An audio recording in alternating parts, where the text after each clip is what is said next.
Alrighty, welcome back to the table, folks. Before we get started today, we have a few announcements for the show. First of all, we have a new sponsor for tonight's episode, which is Ambient Realms. You've probably heard of them before. If not, if you've been listening to our show, we frequently use them in the background for some things. They have, it should be around like 11 albums or something on Spotify and other platforms where people can stream several different ambiences just to, there's like a perfect thing to setting the tone in each and every one of them. Give them a listen. Check out their site, ambientrealms.com. And a few quick other things. We've set up a possibility to support us directly on anchor.fm/slanteddice. So you can check out that site. You can check out our Linktree as well. It's linktree/slanteddice or linktr.ee/slanteddice. We've also set up a Patreon account if you guys really want to go the extra mile and support us crazy people playing some D&D and listening in on what we're doing here. We're also available on patreon.com/slanteddice. And other than that, just wherever you're listening to, if it's on YouTube right now, be sure to like and subscribe. If it's on iTunes, feel free to rate the show or leave a review even, and just be sure to share with friends and family, because word of mouth, that's how we get this thing going. Yeah. Other than that, I think we're ready to jump into tonight's session. We were thinking about maybe, instead of me, the old DM, always recapping everything, to no, don't be afraid, Freon, you don't have to. But we were thinking about maybe like switching it up a little and maybe have whoever's open to recap some stuff on what has happened last session. For this week, Blackwater was nice enough to give us a little introduction on what has happened. Oh, was I? Last week.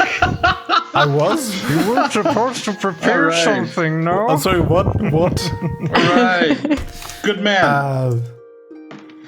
I'll just throw something out there. I mean, the crew arrived during the last session. A bunch of us got lost while trying to hunt. I mean, it's not really that difficult, but sure, it happens. And Kader and I found Freon, Tiala, and Branwolf talking to some hippie centaurs, which apparently had some dragon problem going on. So, how much time do I have? Because I would love to just go into full detail on this centaur ride I had. Well, it depends how long you guys want to play. You go ahead and take over the show for all I care. I'll just keep it low then. So yeah, I managed to ride a beautiful centaur, and it was like the most disappointing experience in my life. And then like we fought a dragon or something, I can't remember. I got knocked down, can't remember shit. But apparently we're alive afterwards, and we won, and yeah. I personally this say is where the we left off with Kader went down. No, you went down once. Kader went down once as well. Almost died, but yeah, you are now all standing atop. Yes, he was saved by our good-hearted barbarian Branwolf. Yes, both of us were saved. Who exchanged attacks with administering health potions and somehow still got the finishing blow. Yes, I would like to be called Branwolf Wormslayer from now on, or Dragon Death. Branwolf Dragon Death, I think, would be a good name for me now. Branwolf Dragon Death. Thank you very much. So yeah, as you're now standing there atop the corpse of this dragon, you have next to you also Braun, who's now kind of looking into the distance. You're kind of like are all glinting towards the hoard of treasure which was piled up on a rock near the beach you slayed the dragon on. And looking past the hoard, you see faintly against the horizon the silhouette of a ship slowly pulling towards the beach you're at. So as you're standing there amidst your victory, what are you gonna do, guys and lady? Well, I believe we should, since it's the main thing of getting pirate booty, even if we're pirates or not, but getting booty for the crew, we should see that we get all the treasure which we were allowed to keep loaded and get some of the crew to help us. And I don't know if we should also tell maybe Braun go back, or maybe even Blackwater can have a ride back with Braun. We'll see, and let them know that their dragon has been slain. It was uncomfortable enough the first time. I don't think I'd want to do it again. Thank you. Are we sure that this was the dragon? Tiala, could you ask Braun if that was not that it was like the little brother, or I don't know, the spawn. Yeah. Sure. I'm gonna head over to him. This was the dragon you're talking about, right? He doesn't have like any family that might come back and attack us. Brown kind of still has his eyes fixed on the ship that is slowly closing in on the beach. And then those are our people, don't worry. Yeah, and then says to you, yes, this was definitely the beast that has been haunting our shores for these past few weeks. I can go back to the tribe and the Great Soul and tell them of our victory. I believe the hoard is for your taking, and it seems your friends are arriving, and I don't want to be causing any more trouble or have to be dealing with any new strangers to this land. If you would excuse me, I will return to my people, and I hope we can go our separate ways from now on. And he kind of like nods towards Brandwolf and the rest, and then turns around, shouldering his longbow, and goes back into the tree line and vanishes, leaving you on the shore. Booty! So the ship that's... I'm assuming the ship is approaching us, and it is our ship, right? Make a perception check. No, it's pirates that are gonna kill us. Always me, man. It could be, that's the thing. Yeah, it could be. Oh. I'll Adrian your perception. 8. Let me also have a look. It's definitely from the size. It could be the endurance. It's 15. Definitely a sailing ship. I got a 15. I aided him. But you do not see any hissed colors, any hissed flag, because you did not choose also to put one up. Underwear, no flying underwear or something. Okay. You didn't specify if you want to be wearing any colors. No, we didn't. It's the endurance for sure. Yeah. I mean, what a coincidence! Waiting there, basically, the ship coming closer. 5 minutes pass. Can we get to the hoard without getting wet? Well, that depends. It's definitely a good 5 feet. There's a little, not river, but just this little stream of water flowing along the sandbank between the big rock and the shore. But it's, I mean, but we don't need to swim there or anything. No, it's just 2 to 3 feet, 2 to 3 feet deep. The water. Yeah. The dwarf is measuring. Yeah, I'm gonna walk up there and have a look how deep it really is, and if I maybe you can jump. I mean, wading I don't into want to fall in. it kind of like goes a little bit above your knees. Oh, okay, that would be alright. And you do hear like the whooshing of the waves every now and then crashing into the rock. And you see also now standing closer, there's like little bits and pieces of gold coins that have like tumbled down from it. You also hear faintly the sound of shouts, screams, and then suddenly you realize it's cheering. And as you see the ship coming closer, you see standing on the bow, Fudge, the quartermaster, the turtle, kind of like waving over towards you, and the crew behind them kind of just like also waving their hats.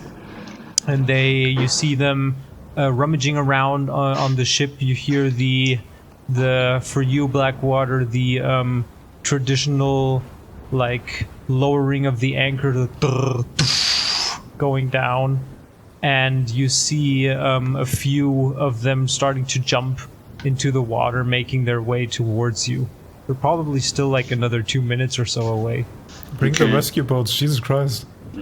Should we head up very fast, Freon and everyone else, just to have a look if there's anything special, magical, or something? I mean, we're going to share the gold with our mates, but there might be some special kind of weapons or something, since dragons hoard all kinds of things. Yeah. So we're going to head up to the top of the hoard.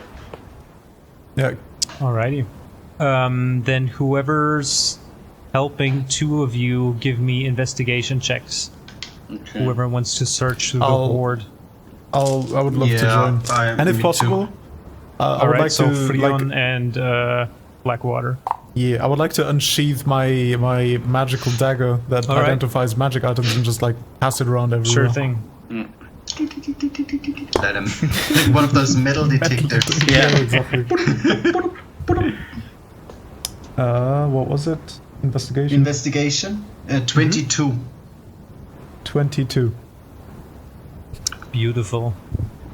Looking at the hoard itself, you see, like glancing at it quickly, it's probably about 1,600 gold pieces or something altogether. There's a big like chest that seems very like rather rotten and broken down, and there's a smaller coffer there as well that are of interest. And you waving over these items and over the gold coins, your dagger, which is able to detect magical auras, definitely gives off a faint little glow, like waving it over the chest and the coffer. You now also notice standing on this rock that now the sun has begun to break through the clouds. It has stopped raining already a couple 10-20 minutes ago. After the beast was slain, and now the sun is breaking through, and it's about midday against, and you see the silhouettes of Blackwater and Freon on this rock as they look through the dragon's hoard, and you will also hear some faint cheers again coming from the boat. Hey, Captain! Okay, well, so, did you find anything of interest, Blackwater? Yeah. There's this weird chest inside of another chest. And I'm assuming that chest has a chest inside of that, so...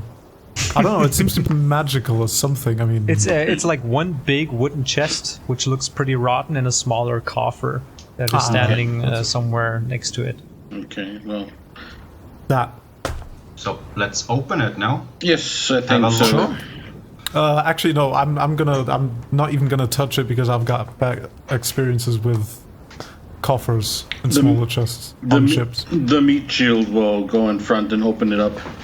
I'll open it up and see I'll what... take a step back. Yeah, I'm gonna open up the rotted coffer and see if something is inside worth salvaging, or what is giving off this magical glow. Alrighty. You open the coffer. Opening the top half of it already like breaks partly down. It's like so rotten, and you have like one plank in the hand and throw it to the side. Hang on a second. There we go. Inside you see remnants of what probably once has been cloth and similar things. And on top of it, you see what looks to be a big hammer. You can identify definitely some sort of like grip and a big hammerhead on it, which looks to be made of some kind of like bluish tainted metal. And growing like around the hammerhead and also the bottom part of the hilts, and also partly in the chest itself, you see like these coral pieces that kind of beautifully in a natural way have been growing and just like kind of building this crust up over time. Can the hammer be lifted if I try it? Yeah, you pick it up. It's a heavy hammer. Like a war hammer or something like kind of a...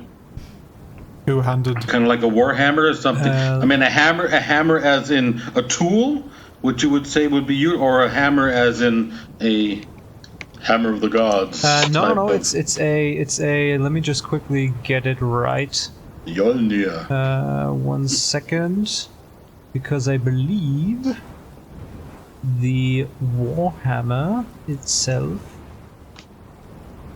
to be, yeah, it's definitely like, from what you know, would presume like a warhammer, which can be also held, like, because it's a little bit smaller, it can be held in one hand, although it's still heavy.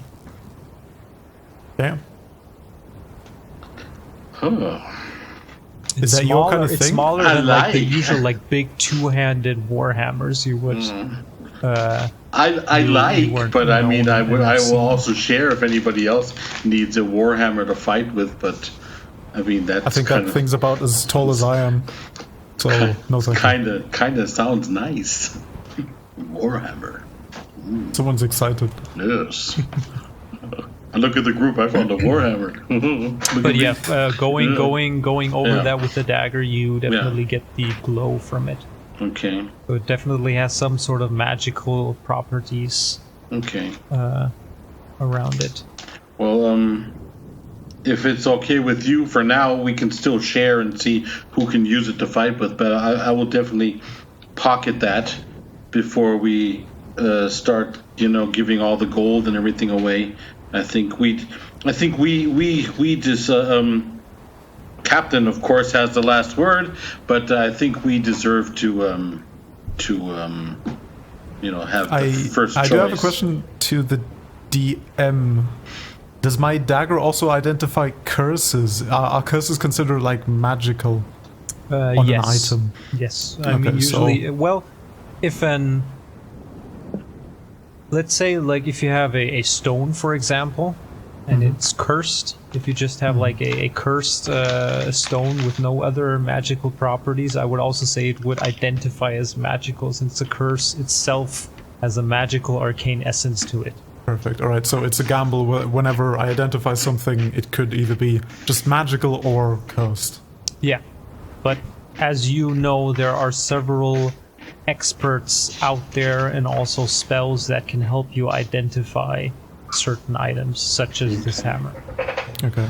I do not convey the fact that my dagger also lights up to cursed items. I'll just keep that to myself. Alrighty. And I would know that, right? Because it was my dagger. Don't ruin this for me, please. Yeah, you would probably know it, or from, I wouldn't say from just owning the dagger, but from your studies and knowledge of the arcane itself. But I think we can have a look at the hammer later, so I'll just take it for now. And at the same time, since I'm standing right next to it.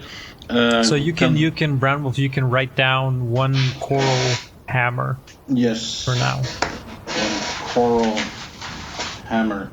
And I'm gonna have it open up to look at that coffer. What is inside there? The coffer itself if it opens up, kind of squeaks open.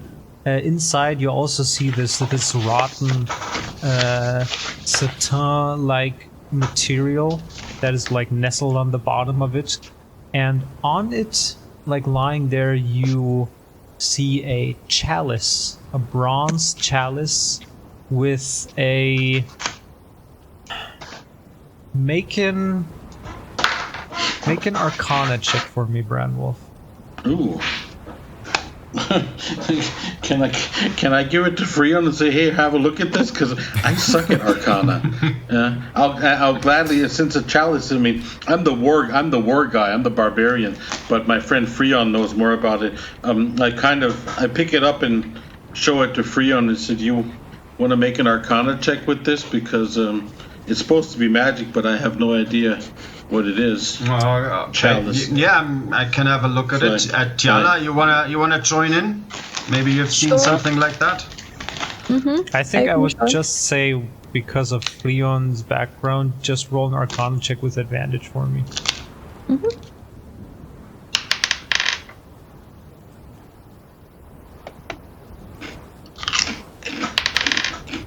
21.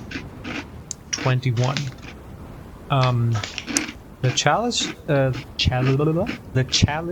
itself is beautifully crafted.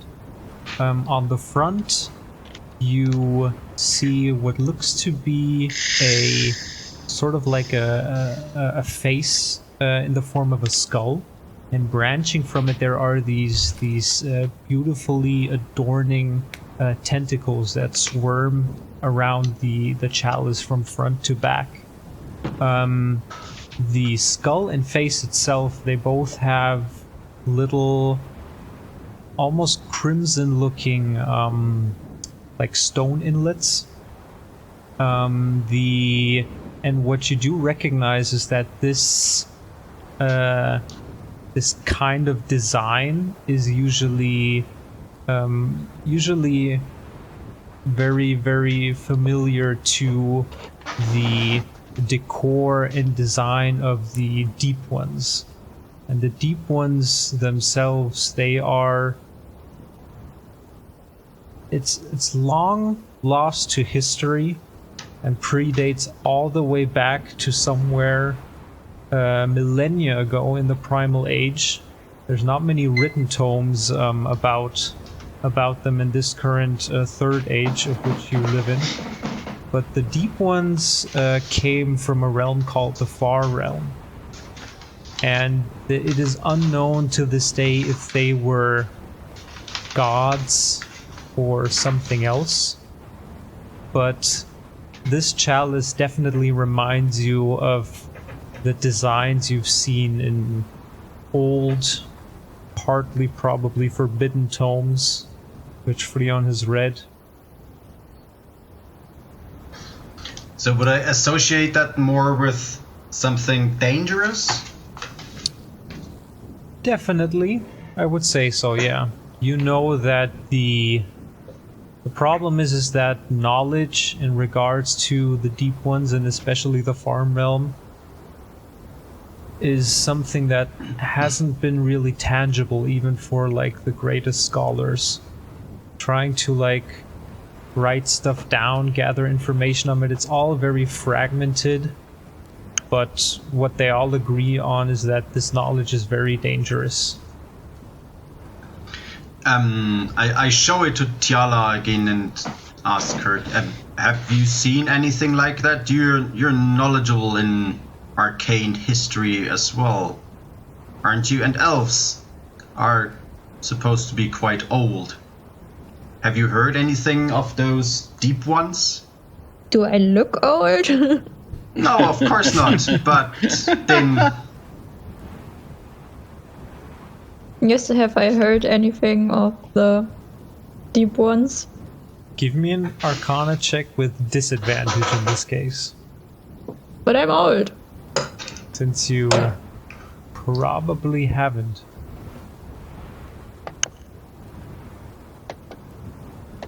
Yeah, I think so. What was it? Arcana. Arcana. A 9. But it would have been amazing. And you didn't like the term deep ones is not something you've come across, but you remember reading bits and pieces that told of something called the Far Realm, of it being a separate realm of existence, but for now that's all you can really remember. I'm sorry, I can't help. I only can't really make heads or tails with it of where this Far Realm is or what it exactly contains or inhabits. What do you think? It might be cursed that we shouldn't take it with us? What do you guys think? No, I don't think it's cursed. Okay. But it might be good if Tiala and I maybe have a closer look at it, study it a bit more. So if you want to... at this point, you see the first few crewmates also so wading towards the rock. Do we see anything else except gold and maybe jewels or something? In general, it's just those two items. Bits and pieces of small gemstones, but mostly it's gold coins this dragon has been hoarding. Captain Blackwater, before the crew comes, are we, or also the others, are we agreed to have to take all the treasure and to just divide it up amongst the crew, or what should we do? Does anybody else want to? I mean, I would say we keep the 2 items which we probably deserved in our fight. What do you think? Yeah. I think the crew definitely prefers like just straight up coin and treasure rather than these weird hammers and stuff like that. Hey, Captain, is everything all right? We've seen you and seen this beast from far away. Is anybody hurt?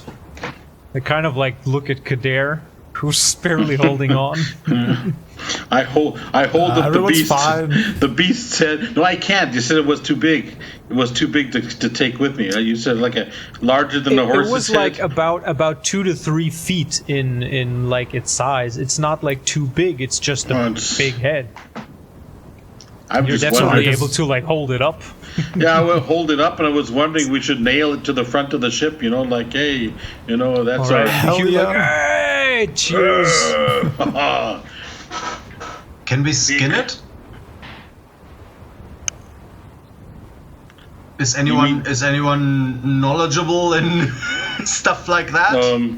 Skinning animals? Dragons. Maybe Brandwolf?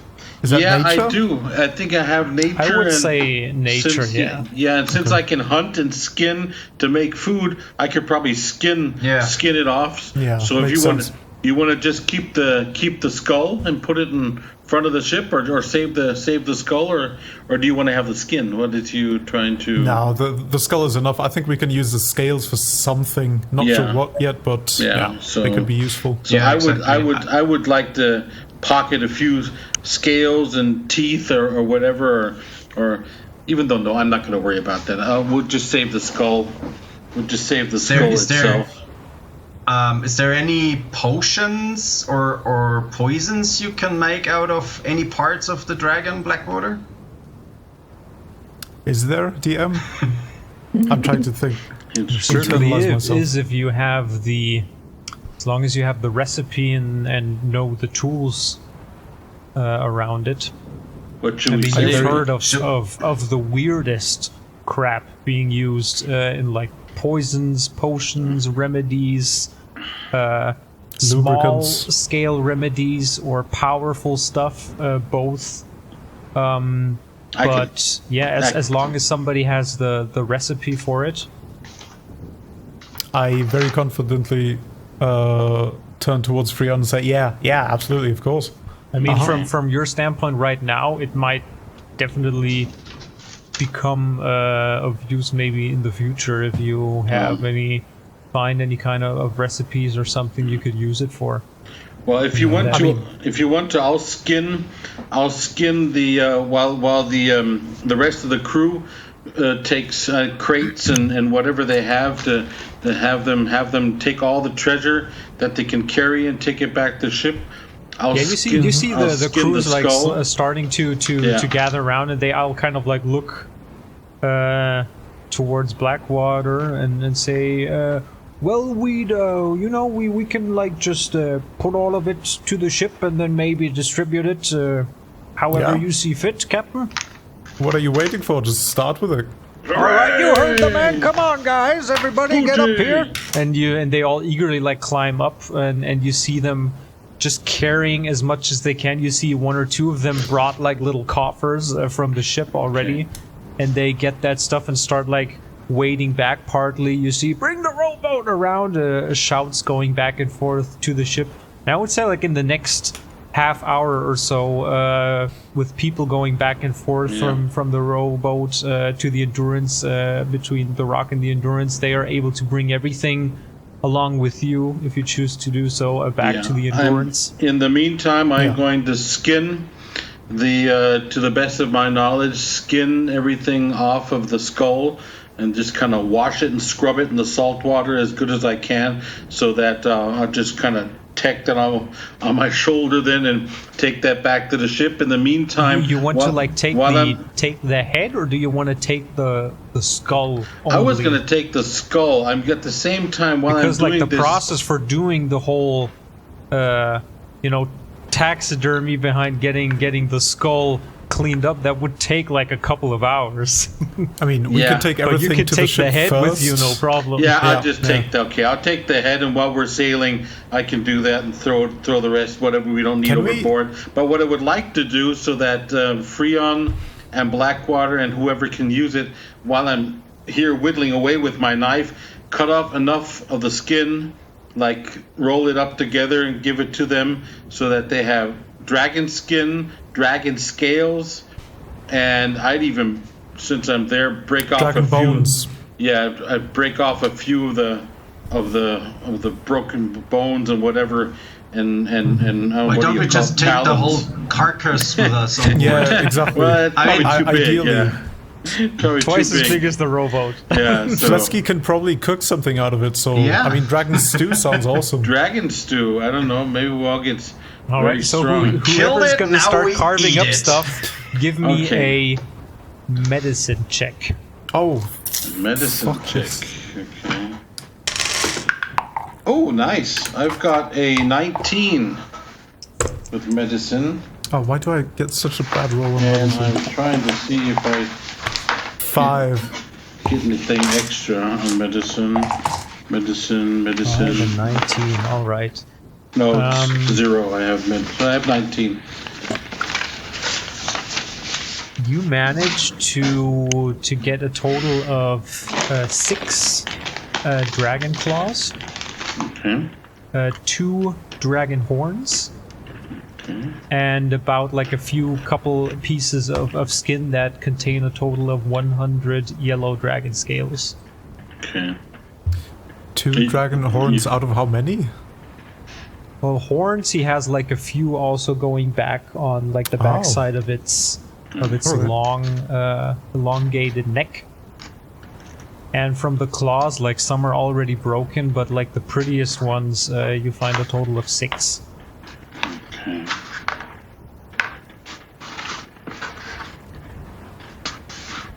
So yeah, but you all basically gather back around on the ship. Once there, the crew eagerly kind of like has already amassed the hoard in the middle of the top deck. You see Fudge stepping up to you, Blackwater, saying, "Well, Captain, we should probably distribute the loot among the crew." Absolutely.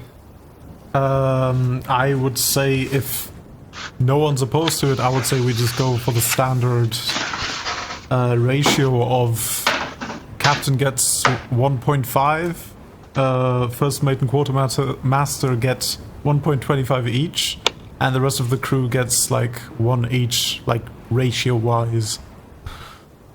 And if you tell me how much gold it is in total, I will calculate it was that in my mind. 1,600 in gold in total. So if you want to go on ahead and figure that out, You also see Flesky in the back, kind of like smoking on his pipe, kind of with a grin, looking towards you, and also the horde.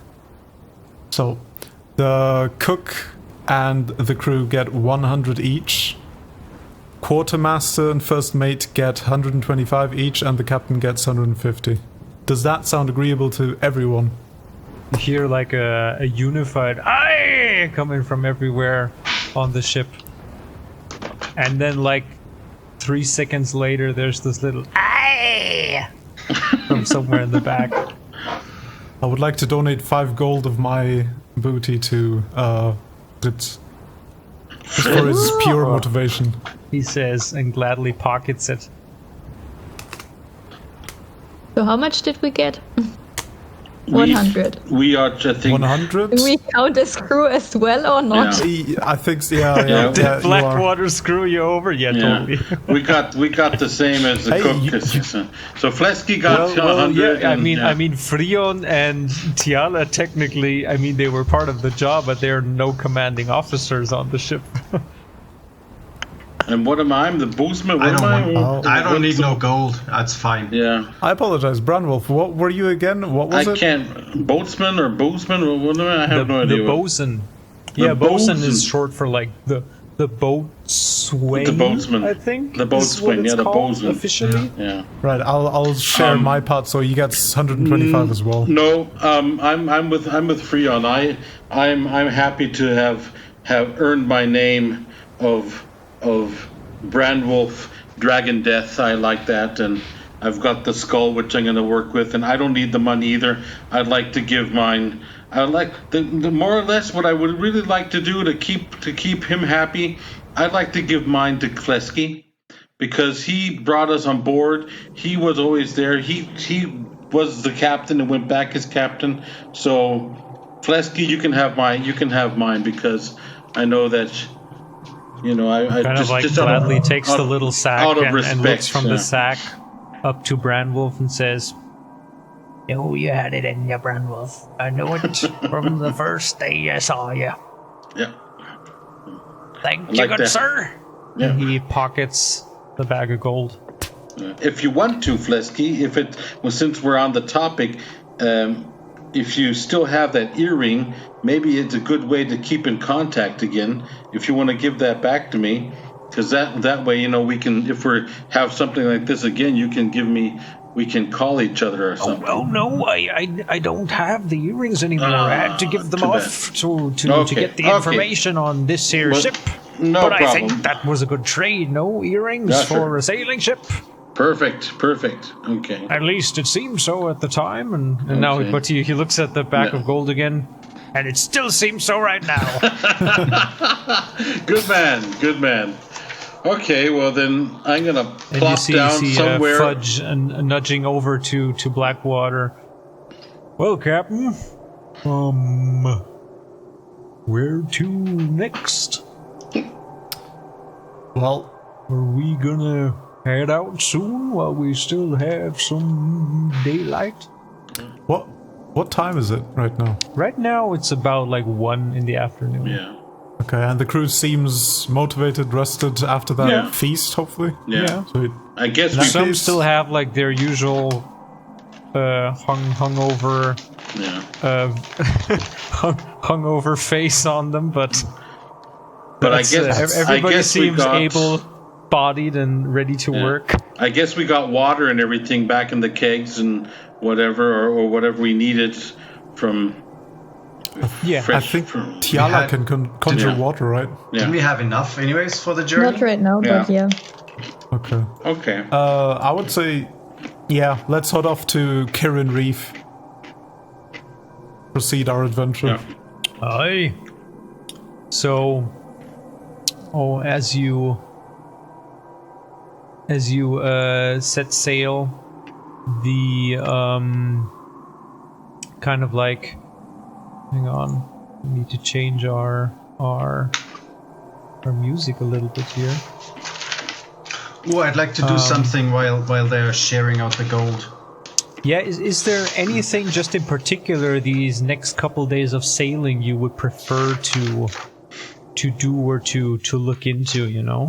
Well, I'm going to study my smithing notes, which I still have from Lucian, that I can finally learn and be good enough in blacksmith lore, and at the same time clean that skull and get it ready and cleaned and saltwater scrubbed that we can use it for the front of our ship. All right. Easy enough. There's like over the next couple of days, there's like a few crewmates who eagerly like help you, that also have some taxidermist background or experiences of their own. They kind of like get you this beautiful, big, almost 2.5 foot big yellow dragon skull, which you are able to prepare. Yeah, I'd like to fix it in front of the ship somehow. I like on the port, kind of hang down the side with some help with some ropes, and then either nail it to the front or something like that. Yeah, easy enough, and you're able to kind of like bring it on the bow of the ship as well, to the front. And if the captain wants to, I'd like to. Go ahead. I'd like to identify the chalice that we got with my identify spell. Tiala, would you mind keeping an eye on me just in case? Yeah. So you sit down one of these evenings atop the high sea. As the sun goes down, you prepare your little circle of candles and concentrate on this chalice, placing it in the middle with you. Let me actually hand you out what it does. It should show up in your journal on Roll20, I hope. If not... Rise and be counted? If not, let me know. Rise and be counted. Yeah, I got it. Ooh, this looks fancy. It'll stick forever. No. All right. Is there anything anybody else wants to do? I would like to collect any gold berries that no one else is using and process them into usable medicine, basically.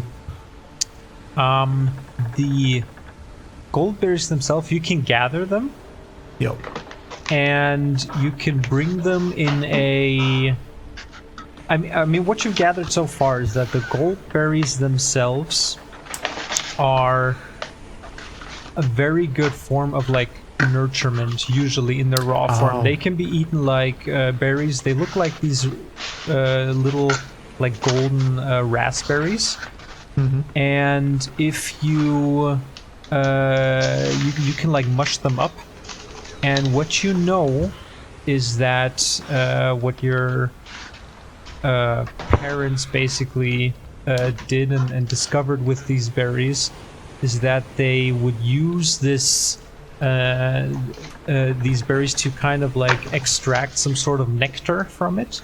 Mm-hmm. But you are unsure on the process beyond that, how it's actually like refined to give and get the specific like healing properties which it usually has to become these full-fledged elixir. You do know, however, that... Hang on one sec, let me quickly get my notes up here. That the elixir itself is called aureus nectar. Mm-hmm. And the aureus nectar is basically the final product. It's what your parents have titled this medicine as, and is something of a miracle cure known in Saltmarsh. Do I know if it cures the poison that I suspect comes from the loyalists? That's what brought you on this path in the first place, because that's where even this elixir does not help against. Perfect. In that case, I would like to try to preserve these berries as long as possible in order for my parents to process them when we arrive. It's easy enough. You know with your like knowledge in alchemy tools to prepare the nectar itself, the goldberry nectar, and that's how you can basically bottle them up for further processing. Perfect. That's what I do. Okay, I'd like to give you, because I also collected a big handful of goldberries, so you can have another big handful of goldberries, which I collected. Let me take those off my list. Thank you. One big, and I got big hands, you know that. So a big handful of goldberries from the barbarian. Yeah, I would say in total, if everybody chimes in, you can get like a total of 4 goldberry nectar vials. Okay. If the others don't have anything against that. No, Yeah, I have 5 as well I can give you. Yeah. I'm wondering how I can identify. I think it should amount to about 4 vials. I'm wondering how I can identify what the core of Warhammer is, if it has some kind of a magical attribute or something. Would Tiala, you? Let me see. If you're pointing to Freon, pointing across the webcam. Freon is next to me. now. Am I pointing to you? Yeah, Oh, okay. Oh, no, never mind. Then everybody's messed up completely. Everybody has different. On my screen, I have that's Blackwater, me, Freon, then the DM, and Tiala. So that's how it is with mine. But I don't know how Yeah, it I is. was pointing at Freon. He can identify shit, so. Yeah, I can't anymore. I don't have any more owl feathers. Owl feathers. No owl feathers, because I have a pearl. I have a pearl. I have have enough. an owl, I have though. enough pearls. Too bad, because I have pearls, but no owl feathers. Okay. Well, I then mean, I'll you can just turn into an owl, and I can pluck No, some of I your can't. feathers. Because it's a flying animal, but yes, theoretically we could do that. Well, we'll have to wait, I guess, until we... Do you have like a bald spot then if we pluck some feathers off of you? Like when you turn back, Yeah, and it will stay forever. Okay. We can take it from your Across feet. all forms, there will always be this little bald spot. Okay. Well, we can take it from your feet. You had stinky feet for some time, but so we can... No, we're not going to do that. I'll just hang on to it. With the chalice, is one of the eyes lit? No. Okay. That would have made things That would have been interesting, fun, yes. But, yeah. I would like to have a look at the puzzle box I still have. Mm-hmm. Don't know where that came from. I don't know. Someone handed it to me or something. Yeah. You take the puzzle box in your hand. It's still locked as it has been before. Same kind of like infernal runic designs around it. All these little nooks and crannies, but unsure how it opens. You get the sense it is like mechanically, but it's hidden behind some barrier of arcane energy. Yeah, I'll try to fiddle around with it the next few days. Okay. Alrighty. I'm going to... You have a hammer now. Yeah, I'm going to try... Yeah, hammer. Hammer. I'm going to... Yeah, no. Once again, we tried it before and we didn't get a reaction, but since we have time, every once in a while I'd like to show Blackwater's shield. This glowing... what was it? Which we thought might be an angelic weapon. It was a mace. Yeah, it was a mace with the glowing... Yeah, the mace with the glowing head, which we thought it might be... Lightbringer.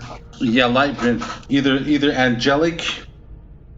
Either angelic Well, I think or... Lightbringer was Lightbringer was was the mace you mace. found. No, this is But this which was we the found, unidentified mace. Yeah, you which had. was glowing inside the statue. I mean, I can have a look at it. Sure. Do you have the identify spell as well? No, but you once said that I could use like a short rest to try with Arcana checks. Arcana yes, correct. So I mean, Oh, I would be probably second. better than Branwolf to do Arcana checks. Of course, yeah. One. So it's, What did I write down? Where is it at? Well, and I would like to have a private chat with our captain as well. Okay, then quickly, Tiala, give me an Arcana check with advantage, I would say, since you have like several days you can try this on. Yeah. I mean, I would say you've been traveling about another 4 days or so for now, and so far there has not been any occurrence. The night watches have gone by. You have not seen a single ship close or on the horizon. Can you check both weapons or just one? Because I can also give you, well, first of all, this glowing thing which was inside the statue, which we didn't know what it was, and the other thing is this coral hammer which we found. If you can check both. 22. 22, alrighty. Then let me give you the first one, which is the mace you found in the Vanthampur dungeon. I've also added it to your to your inventory. After these 4 days kind of pass, you see slowly some shapes like in the distance. Coming closer, you start to see like the tips of like razor sharp spiky rocks that are kind of in the water and slowly come past. And you see like once, twice, and you do see like further in the distance there are several of them, and you kind of also bring the ship to a slow. The quartermaster also gives the sign to like raise the sails. And he also like nudges up to you. Well, Captain, I think this is it. Whenever you're ready, you give us the signal. We will have all men under deck on the oars, and we will have to make our way across these rocks slowly and steadily. Indeed. I mean, sorry. Couldn't we use Tiala's whale, shark, whatever to guide us through? that was the idea. Yes. Yeah, that was the idea. That would probably definitely help us in our endeavor. If she's up for it. Yeah. So how do we plan on communicating between her and the crew? Well, I can just swim where it's safest, and you can follow my fin when I turn into a shark, like a big shark, and just follow the fin. Big shark. I guess we can try. We would probably have to get somebody on the drums below deck to give the speed of our oarsmen, and with your blessing, Captain, I will take care of the rudder, and will try to keep my eyes on this here fish. Absolutely. That sounds like a good plan. I don't know. I think we can go with that. If I know dolphins, I could also do dolphins, because they can maybe communicate a little better than ideally something large so I can see, because my eyes aren't the best anymore, you know. Maybe. But dolphins can pop up and do like ee and stuff, you know. Yeah, we could have someone at the bow, at the very front of the ship, just looking and communicating with Fudge about where the shark is going to. I could use an illusion cantrip on the shark as well to make her shiny. Neon. Oh, neon. Hell yeah. A neon shark. Wow. Wasn't that an album from Frank Zappa? I don't know what animals I know that are bigger than sharks. Mantas. Something like a big manta. That's your call, DM. Yeah, I think, that would definitely be possible. But yeah, Freon still wanted to do something with Blackwater. Yeah. Yes, I Neon wanted to have a Teleport. private chat with the captain. Well, Sounds Captain, good. whenever you're ready, you give the signal to the crew, and we will stand below deck at your beck and call. Give me 15 minutes and I'll be right there with you. Sounds good. All right, you land rats, everybody get downstairs. Right. Freon? Yes, you come from Dread Parish Isle, right? How did you know? Well, okay, so I'll take that as a yes. Absolutely, yes. I'll describe to you, or I'll describe to him the island I've seen in my dreams, like the shape of the rocks, and ask him if he's seen anything like that on Dread Parish Isle. Okay. What you describe is basically an island is a land mass, and the special thing about it were these two large peaks on the southern, or at least on one part of it. And from the general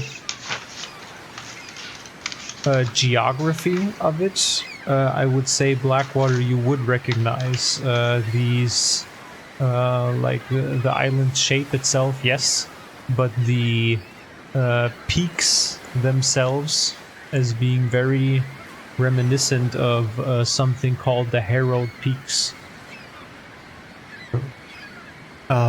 Is it anywhere nearby Dread Parish Isle?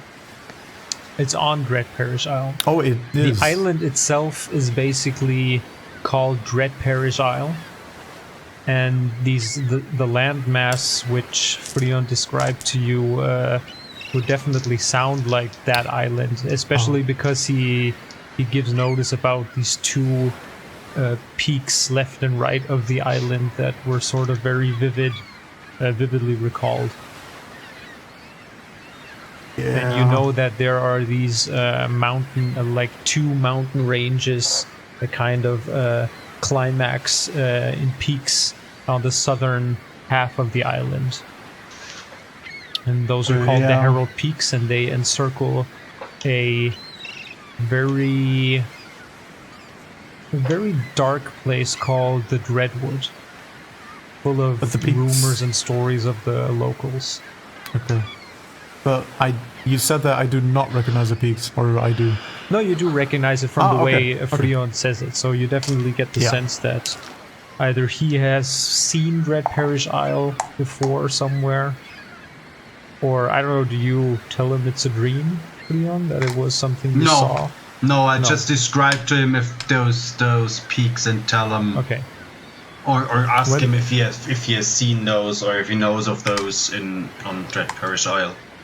I mean, yeah, I do. I mean, when have you been to Dread Parish Isle? I've never seen you there. Well, it's a big island, isn't it? It's a rather big island, yeah. Business. Big for a halfling, I guess. But ain't the world. No, but yeah, I do recognize them. Yeah, somewhere on the south, I think. Something like that. Not really my corner, to be honest. So. And I don't know, we are going to where exactly? And how? Initially, Saltmarsh, just straight up to the port. People will recognize me there. We'll be fine. Is that a good thing that they recognize you? Because you told us that you were fleeing from Dread Parish Isle in the hold of a ship.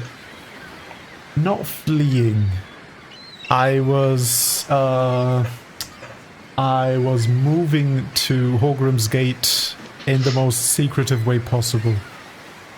Also, whether or not it's a good thing that people recognize me there highly depends on the person recognizing me at Saltmarsh. So, you being seen might cause trouble for us? Nah, it'll be fine.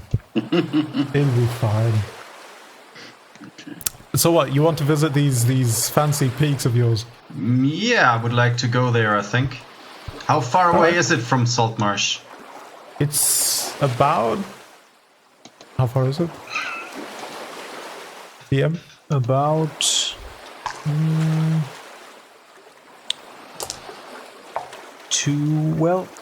Like as the crow flies, 2 to 3 days. But as you know, Red Parish Isles terrain and geography is a bitch, to say the least. It is known for the soil itself is usually just this like wet marshland, and there are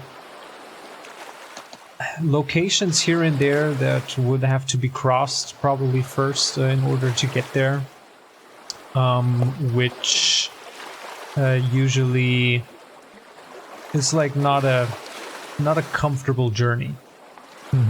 And what makes Dread Parish Isle so, and especially Salt Marsh, so important as a port is that around the whole of Dread Parish Isle, except this area and port where Salt Marsh is, there are also razor-sharp reefs that usually make any kind of approaching the island very difficult. But that is why Salt Marsh has been faring so well across all of these years. Because it's basically the only way on this godforsaken place to dock anything bigger than a rowboat. So, yeah, it's about a day's worth of a journey, so we'll be fine.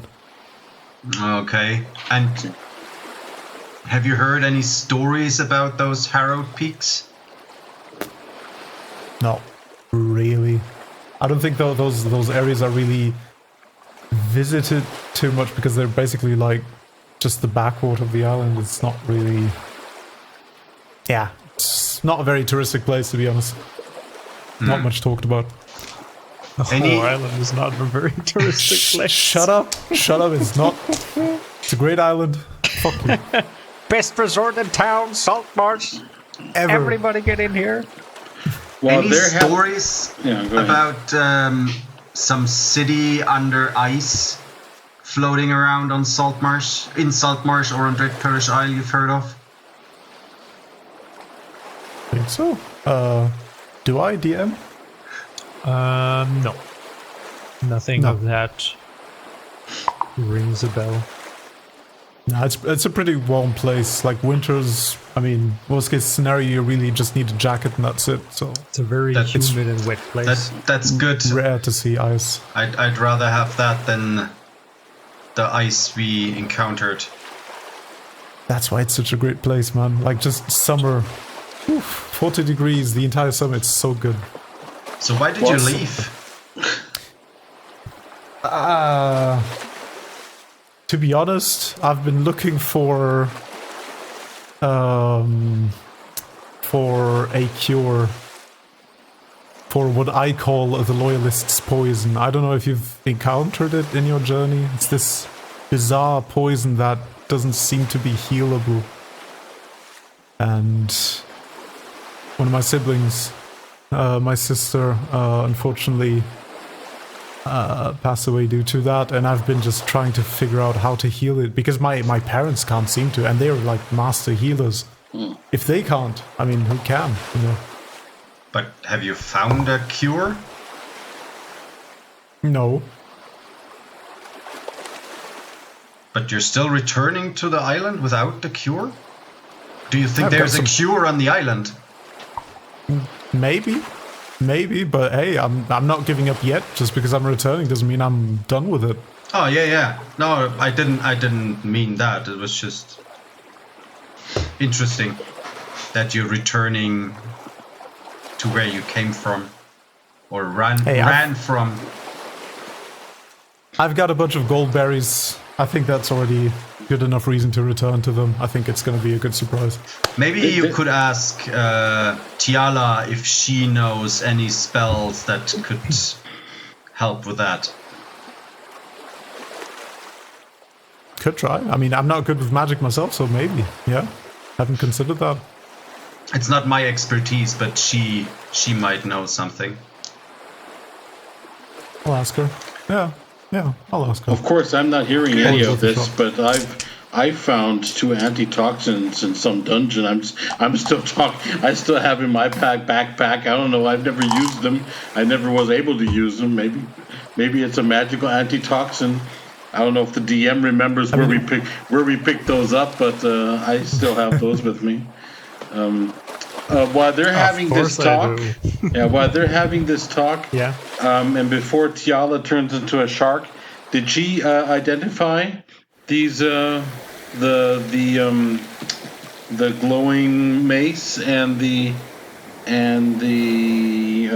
coral hammer? Was she able to do that? I rolled for the mace. Do I roll for the hammer as well? Give me another roll with advantage. Since, as we said, it's been like several days. 18. 18. All right. You also managed to find out the nature of what this hammer indeed is. Okay, so Brandwolf, the mace, basically is just a mace, but a +1 mace. Okay. And if you're attuned to it, then you can make it light up, so it's also like a torch. Oh, okay. For 10 feet, That's I think. That's it. That's why it was glowing, so it was nothing special. Okay. Yeah. And the coral hammer?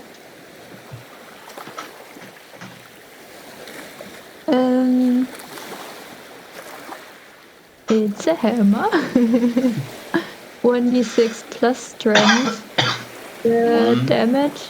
D6. And I mean, I can also give it to Brandwolf, and he can just keep it for himself, unless you want to use it. If anybody else wants to use it. Are you giving both of the items to Brandwolf? Yeah, sure. I'm not gonna Alright, use. then Brandwolf, you should now have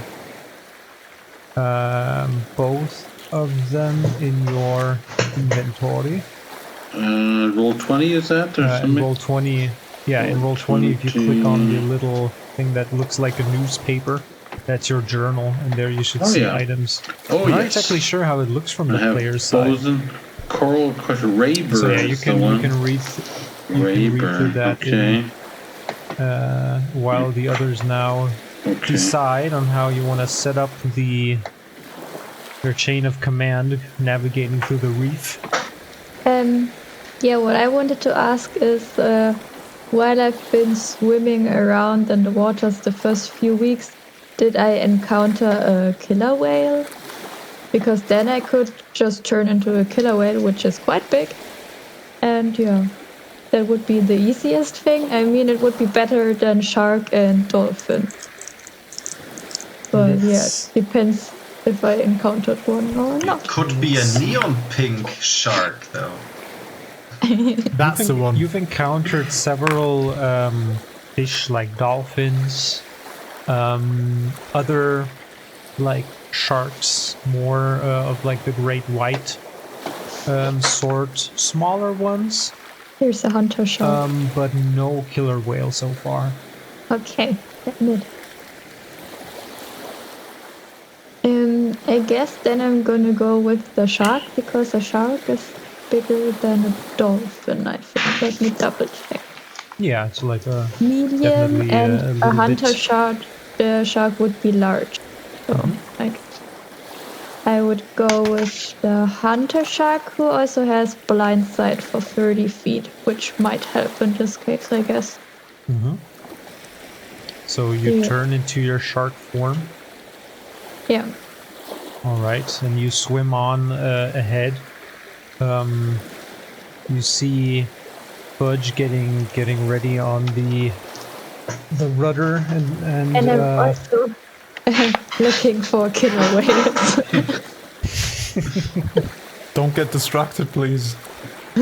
You actually get the sense now that once you go underwater, you see these like where the parts where like these razor sharp reef tips were visible. Now underneath, you see it's almost like a forest, almost like this carpet made of like spiky razor sharp bits and pieces of stone here and there.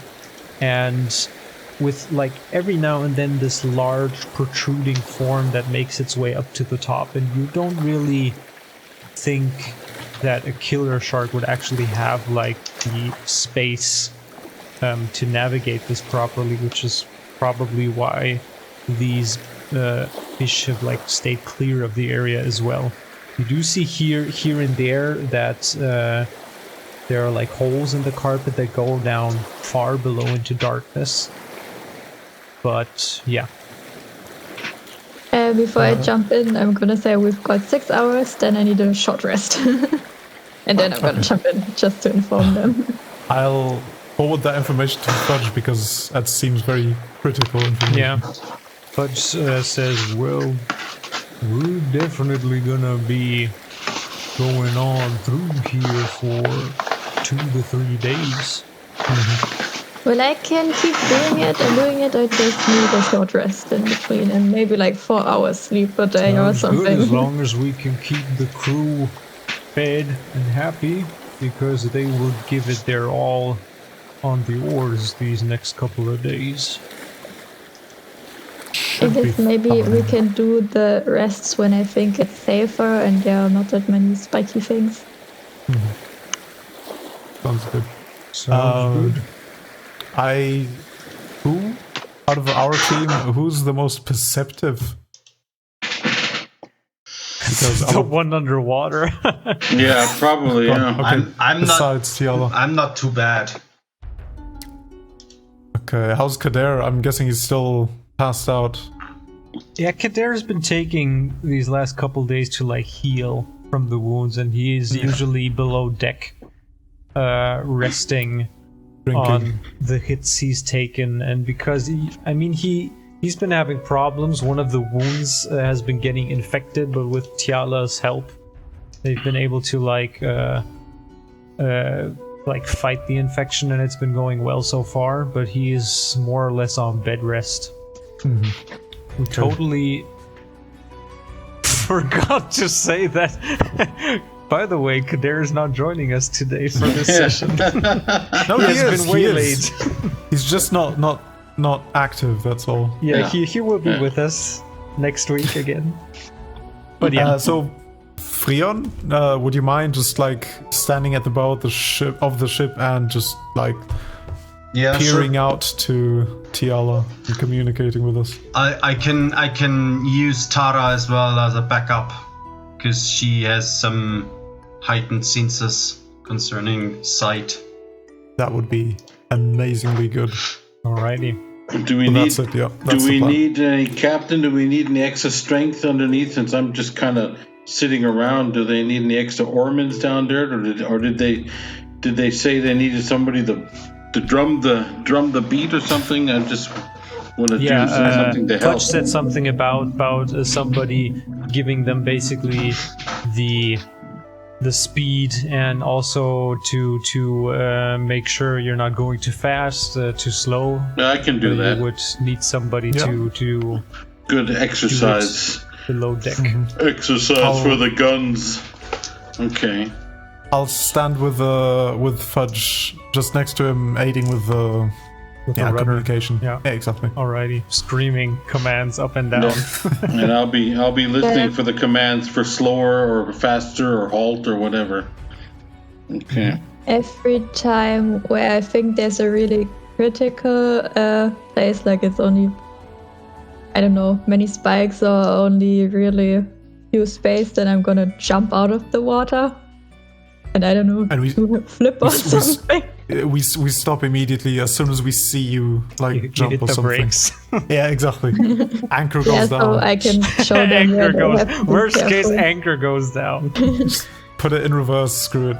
I do want to say, worst case scenario, I think we can clear some space by bombing some spikes or whatever the hell that is. Some of the reefs. Hopefully it works. I don't know, but I guess we can just proceed with this plan for now. Yeah. Sounds solid, I think.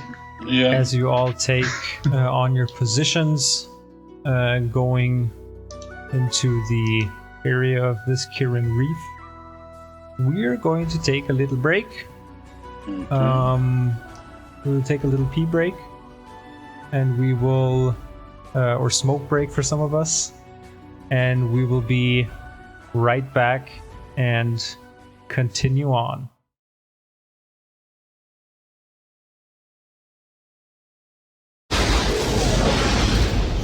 Welcome to Ambient Realms. Your role-playing sound adventure begins now.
Alrighty.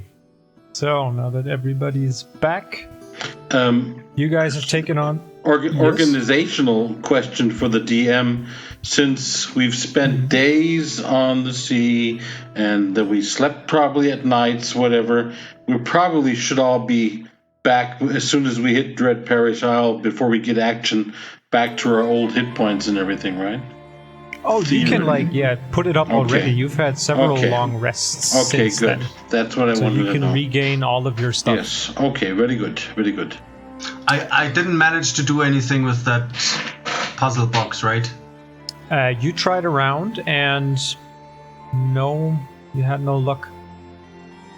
You just can't figure out the arcane element that's holding the mechanical. Or like keeping you from further discovering the solution to the mechanical aspect of it. And every time I get frustrated, I use that little music box that I have. More and more because it has a soothing melody. Okay. And I guess I don't know how much reading I have to do to become as smart in smithing as my late great friend Lucian was, who's blacksmith. Yeah, I would say like the time you've been using on this ship reading. Yeah. You should by now be proficient with smithing tools. Oh, that's really good. Since you've invested so much time in it. Yes, let me. So, smithing notes from Lucian. Very good. Here we are. So. Okay.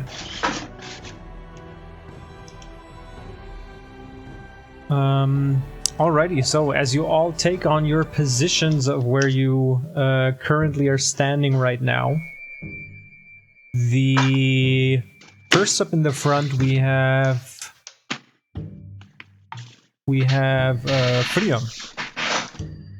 So Tiala, you splash down below the boat, make your way forward. The quartermaster Fudge gives you a nod, Blackwater, and you scream down deck towards Brandwolf to start thumping the drums. The crew slowly starts to row in sync, and you all feel this shift going forward as the Endurance makes its way slowly through this dangerous area. You see sharp spikes passing you left and right very slowly. Leon, you see in front the single fin of Tiala as she is kind of like navigating you straight through this area. I would need, I would say, Freon and also Blackwater to both give me a... Let's see here. Where's my... title thingy on the... There's the quartermaster. Yeah, give me a survival check. For you, actually, Blackwater, for you it's a survival check. And add your proficiency bonus. And Freon, you give me a perception check.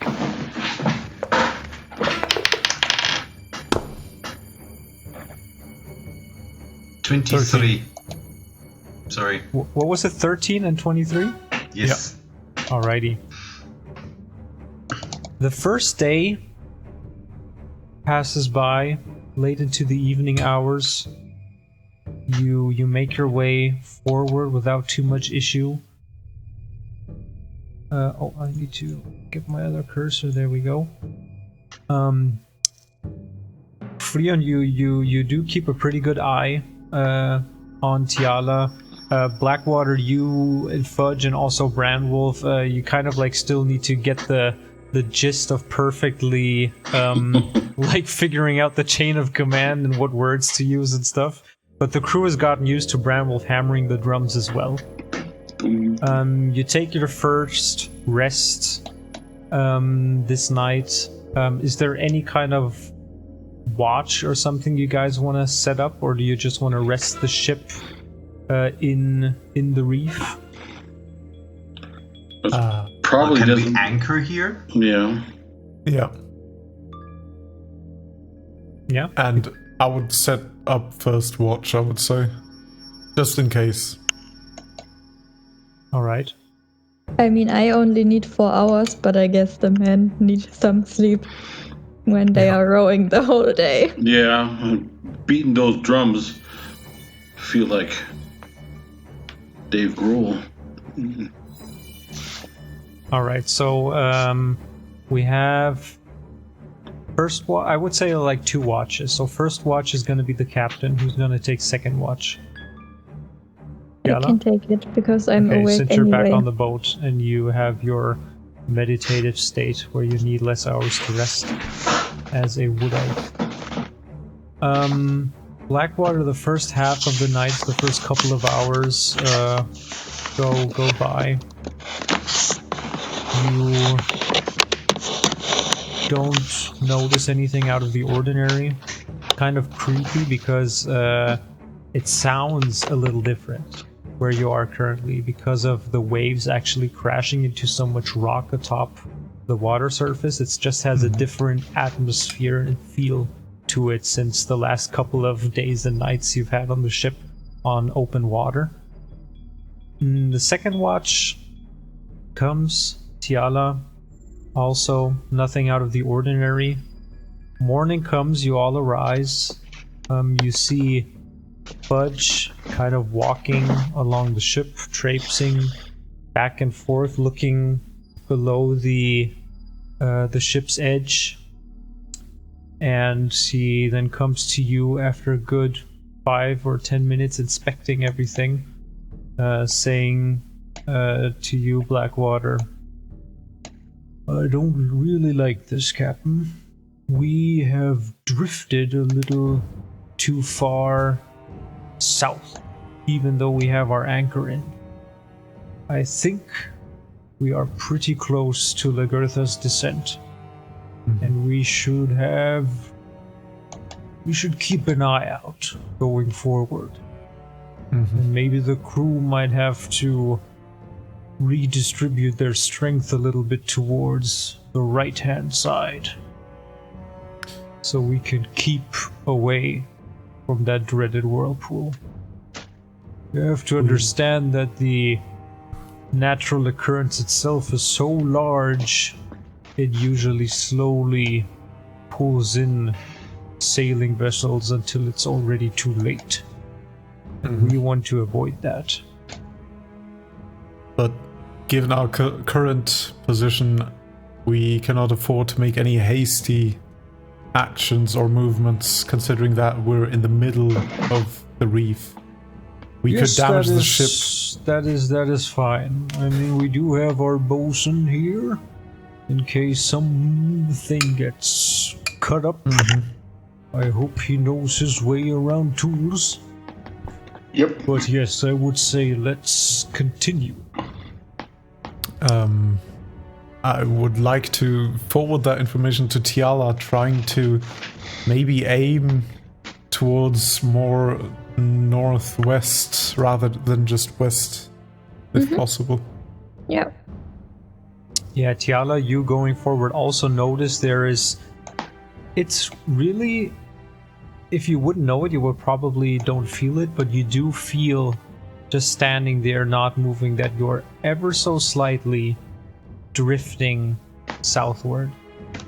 And you're glad you kept the anchor up last night as well, because otherwise the boat might have kept going in that direction, but it actually held you in place pretty good.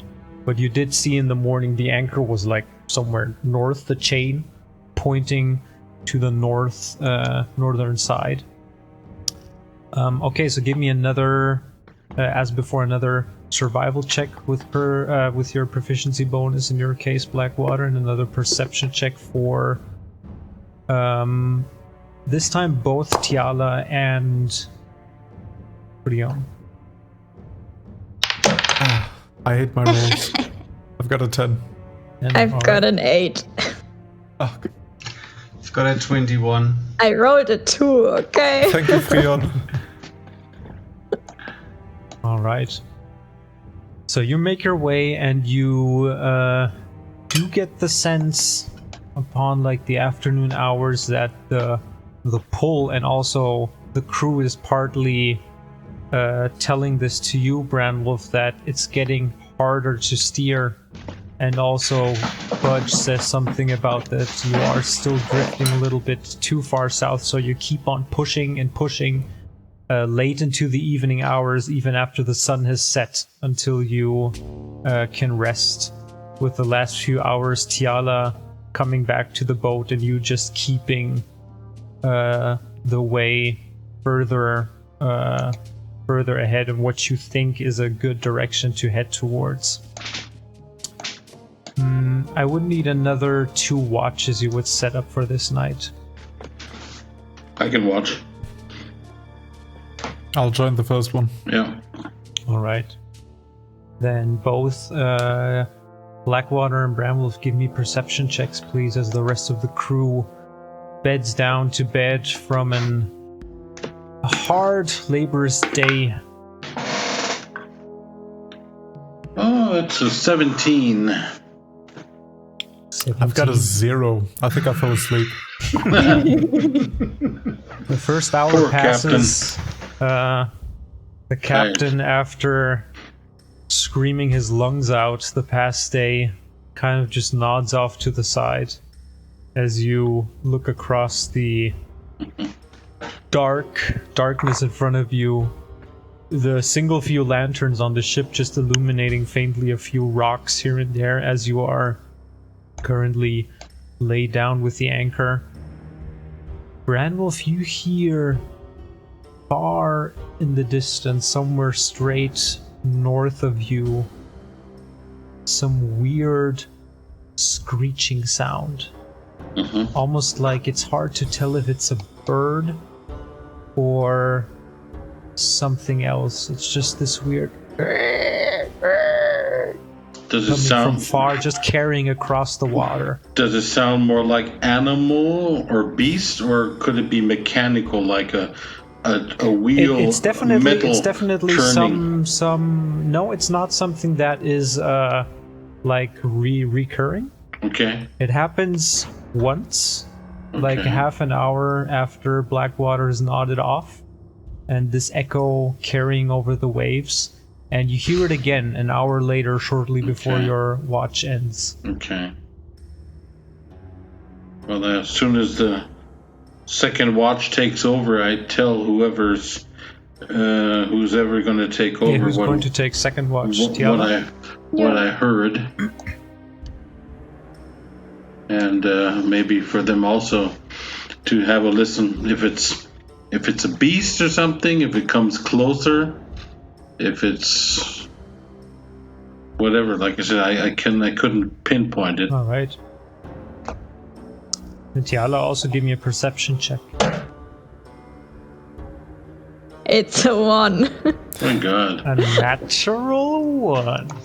I just rolled a 2 and a 1. What the fuck? Welcome to the club. But it's still a 7. We should call the show Low Rollers or something like that. Yeah. I'm gonna change dice now.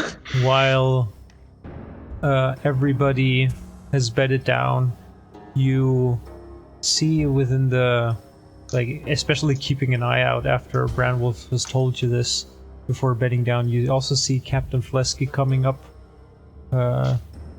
putting himself on a pipe, lighting that up and then looking out. Says something, murmuring something about, I can't sleep tonight, damn knees hurt. And continuing to smoke his pipe, sitting in a corner on deck. You also see keeping, you're not quite sure if he ever goes below deck, but you see Fritz sitting on his barrel, who's just at the moment awake and just kind of like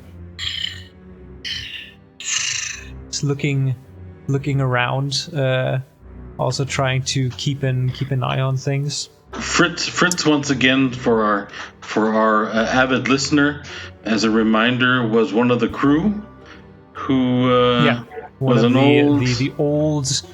old kobold, not kobold, gnome, sorry, with the wide, flappy, kind of like pointy ears off to the side, and his bald head, always squinting his eyes. Very motivated. You very do also passionate. see that he's actually missing his right arm. He only has one arm, which he used to clean his toenails with the other day. I'm sorry, he just lost an arm, like, from one day to the other? No. He's always only had like one arm. Ah, okay, Jesus Christ. I'm not sure if I mentioned that or not. I don't think so in the beginning. So yeah, Tiala, you look out to the shore, and you hear like what sounds like almost like flapping noises. It's like a little closer and then a little farther away again, and then you don't hear it anymore. The And ghost. it's about The ghost of the it's dragon. about 3 o'clock, dead in the night. Hey, did you hear that? You just see like Fritz also keeping his eyes closed. Like,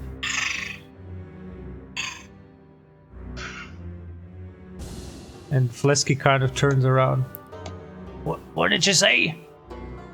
Huh? I heard like wings flapping, something like that. Well, I don't see anything. Probably just your imagination. I'm Are gonna there head any- back downstairs and get some shut-eye as long as I can. You see, Are there like, any islands nearby? with your Do we have a map or something? We did have a map, yeah. Matter you of do fact, have the like not a regional map, but just this big map of the Azure Sea in general. You didn't spot any islands in the distance, but it's also like during the day hard to see because of all these pointy reef rocks around. However, with your dark vision, you kind of like, as Flesky's heading down, take another look through the darkness, and you see like the closest of these rocks. One or two of them suddenly like give off some sort of like glint, as if something would like light up, and then suddenly with a screech like from the closest one to you, there's like this shape that just like goes back, lifts itself from the rock, screeching. You see Flesky drops his pipe and just screams, "Harpies! Everyone get back on deck!" Can I throw a produce flame and then the flame throw it at the harpie? Or First, is it too I far need you away? all to roll for initiative. Yeah. Man the cannons. Fuck it. Oh, yes. Oh, Cannons. man. Not harpies. Are you kidding me? I rolled a 2. Then last time I rolled a 1. Now it's a 2 again. Welcome to the club. Seriously. It's my life. I've got a 5. I got a 13 this time. 1 second. I don't think I've rolled a single number over 10 today. Did I? I just Alright, rolled a natural 1 again. Oh, initiative, yes, okay. Yes, initiative. 5. Whoa. Bum, bum, bum, bum, bum, bum.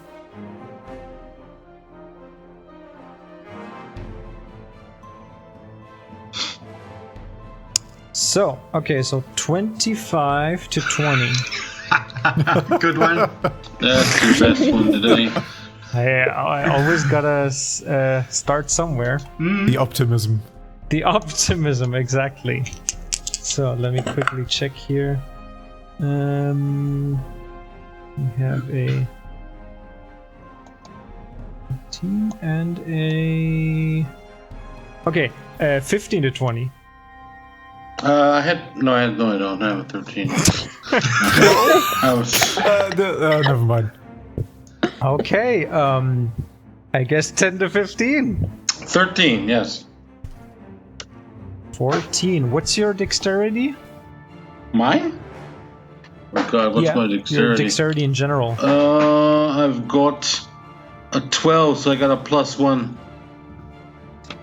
12 dexterity. 12, alrighty. So we Plus have... 1. Okay. The heartbeats first. Anybody else? 10 to 15? Seriously? Do I need to roll for Tara as well? No, she goes on your turn. Yeah, okay. Alrighty, 5 to 10. 7. 6. I've got the 5. Yeah. Blackwater. Kleine And Straße. Hey. what does... Oh yeah, Brandwolf we have over here. Okay, so it's Tiala is the closing light. Right. Alright. So, Tiala, the first one, you see it's a total of 3 harpies. One of them seeming to be, like in general, the harpies themselves. Hang on 1 second. The harpies themselves, you see the wings. They look like enlarged, blackened, like raven feathered wings. They have like this long, wet looking hair that just flows down their naked upper body, and their upper body just goes over into these large legs that kind of like end in these cramped talons, which they have used to like hook themselves onto the nearby rocks. And they all feature these really long arms that also end in claws with long nails at the end of them as well.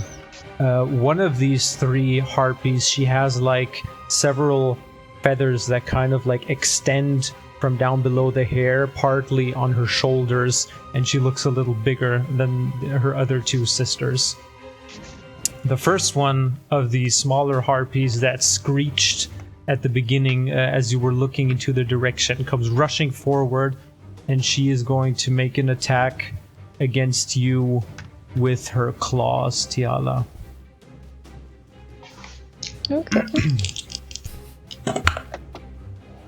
Oh, but that the one is going to be a 12 and the other is a 7.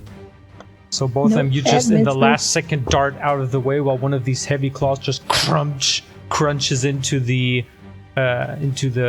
boat's railing on the side, and she just screeches at you. The other harpy kind of like darts around. Flesky, just like losing his hat, darts out of the way, and he immediately runs below deck, while I'm guessing that none of you are upstairs since you're all sleeping technically. So the other harpy will also make her way towards Tiala. Sure. Try lunging at her. That is the one of her talons misses. The other one is an 18 to hit. Yep, that hits. All right. So that is going to be 8 points of slashing damage as the first one grabs and snatches at you, but you duck away, and the second one, you feel the claws digging into your upper arm. And she also screeches and keeps backing up again. That brings us to Branwolf. You awaken at Flesky's scream, just saying, "Harpies!" Well, I grab my trusty axes, Leroy and Jenkins, as I've named them, and run up as fast as I can.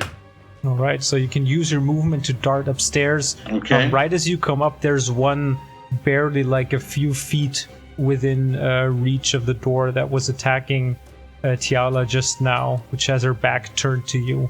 So you're actively flanking it. Can I attack her? Yeah. Okay. So you have Leroy and Jenkins equipped. I have Leroy and right? Jenkins equipped, yes, because we're going to have to talk about the Vanterper Mace and that Coral Hammer, because I don't think I'm going to be able to use those because my other weapons are stronger. Okay, so attack with Leroy. Well, natural 20. Beautiful. That is something which is very nice. Haven't seen that in some time. Wow. That definitely hits. Yes. So, where is my D6? So, but that's only a 2 plus 3 with Leroy. So that would only be 5 damage with Leroy. Alrighty, 5 damage to the first one got you. And so you strike true with your first axe. So you can use your extra attack now and attack again with the same one. With the same one. That is 13 plus 7. That would be 20 to hit. A 20 also hits. Okay. And another 7 damage. Alright, how much damage was the first one again? The first one was only 5, I think. 5. Yeah. Gotcha. Alrighty, so another 5 and 7. Another 7 damage.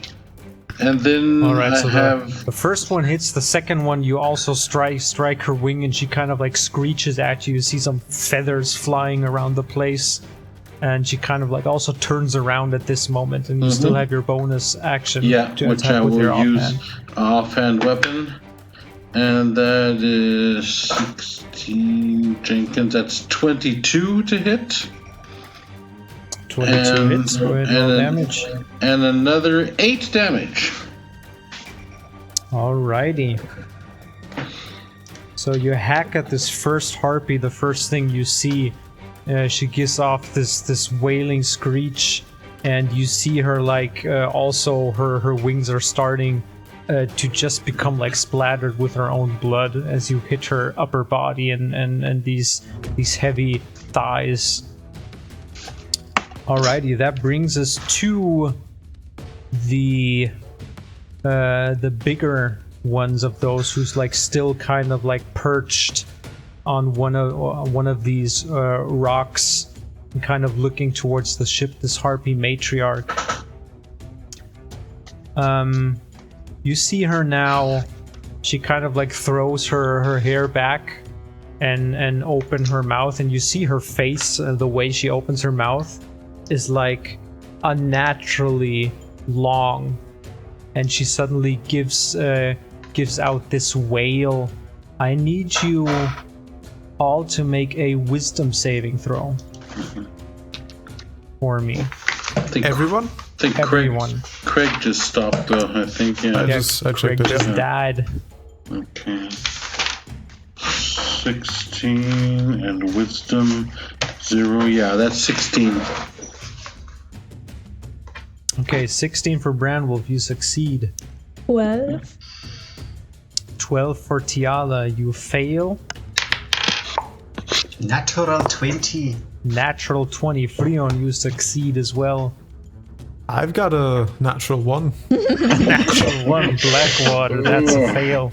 So both Blackwater and Tiala, both of you kind of turn towards where this eerie melody for you is suddenly emanating from. You see this beautifully looking woman with these almost angelic wings sitting there. What is she doing? You're both... Yeah, we're both. You are both considered charmed. I do have advantage against that. Alright, so give me another roll. That's a 15. 15, you succeed. So Okay. it's only Blackwater. Blackwater, you suddenly don't realize what everybody's so panicked about, because first thing you do is put your blowgun back and look at the crew, not really understanding why they are making such a fuss. So I don't perceive it as a dangerous situation at all. No, basically, No. Oh, beautiful looking women hanging It's around a the bunch boat. of yeah, basically flying what the charms Yeah. what the charm status means. Bunch of fans. We're going over the same with blinded last session. Dude, I'm going through all of them. You're going through all of them. fight Yes, after the other, blinded yeah. B next to C, charmed. So what that means for you, being charmed by this beautiful harpy matriarch, it means you cannot attack it or target it with any harmful abilities or magical effects. And the harpy matriarch itself will have advantage on any ability checks to interact socially with you. Do we notice this, that our colleagues are all of a sudden acting kind of weird? No, Kinda because like, Blackwater ooh. is still below deck. He's basically just staying there, and people have Looking you. up. He saw you running upstairs in a frantic, but he just hears this beautiful song. The rest of you actually hear this wailing, screeching noise, almost like if somebody's just dragging fingernails across stone that goes through, and just as she keeps screaming. Squeaky squeak. Alrighty, that brings us to Freon. You are also still below deck as you hear this. First the harpy and this disgusting scream echoing throughout the night. Like putting on my armor would probably take too long, so I'll just rush upstairs, but I'll try to stay in the inside of the ship so I can look out. So Okay, yeah, rushing upstairs, you like boom, just like bump into Branwolf, who's like standing. His whole back is just blocking the entrance, basically, since he's standing right outside. And you've seen him like striking something off to the right, and you just see like some blood splatter and feathers falling down. And with that screech, you also recognize, after Flesky said it, that you're probably dealing with harpies. can I see any of them, or is it just Branwolf I see? Give me a quick perception check. You can push me aside. 12. 12. You barely notice behind Branwolf, to the far end off the bow of the ship, the stone where this one harpy matriarch is like clinging to and just giving off this wailing scream. So I could try and shut her up. You could. I'll try that. I'll cast Hicks on her at first, Alrighty. if she's in range. What's the range on Hex 90, again? 90 feet. 90 feet? Yeah, Nah, because the ship's length already has about 100, 110 feet, so I would say no. Oh, okay. Since she's further off, and you're coming up from the quarters in the back, on the back side. So do I still try and cast it? So is the spell gone? How does it work? Because I mean, I would say if it's like not within range, you wouldn't do it. You would know it if Okay. it would be in range or Okay. not. Then I'll cast Eldritch Blast, because that should be able 120. What's the range on that? 120. 120? Yeah. Yeah, I would say 120 just barely makes it towards her. Barely is good enough for me. Alright. Shoot 2 Eldritch Blasts at her. Past Branwolf's hip. Oh, one past the hip and one between the legs. From below. Yes. You graze them. You're gonna graze the jewels the there. first one is an 11. Okay. The first one, doesn't make it out. It immediately shatters the wood next to Branwolf on the frame of the door. Branwolf, you just hear this boom, and this flash of green energy splinters off to the side. Watch it, little man. Don't break the ship. The second is a 24. A 24. And then suddenly, after the first one explodes, you feel this rush of warm energy just between your legs as a big greenish bolt just dashes forward into the darkness and directly onto this harpy matriarch as she sings. Let me check quickly because I believe Bradwolf says, I never knew I could do that. I have to stop playing with myself at night.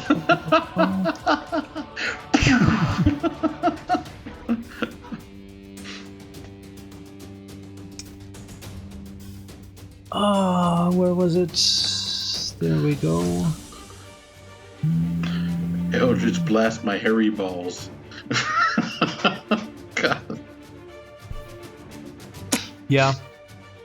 I would say that since you hit her, she will be interrupted with her song as well, of course.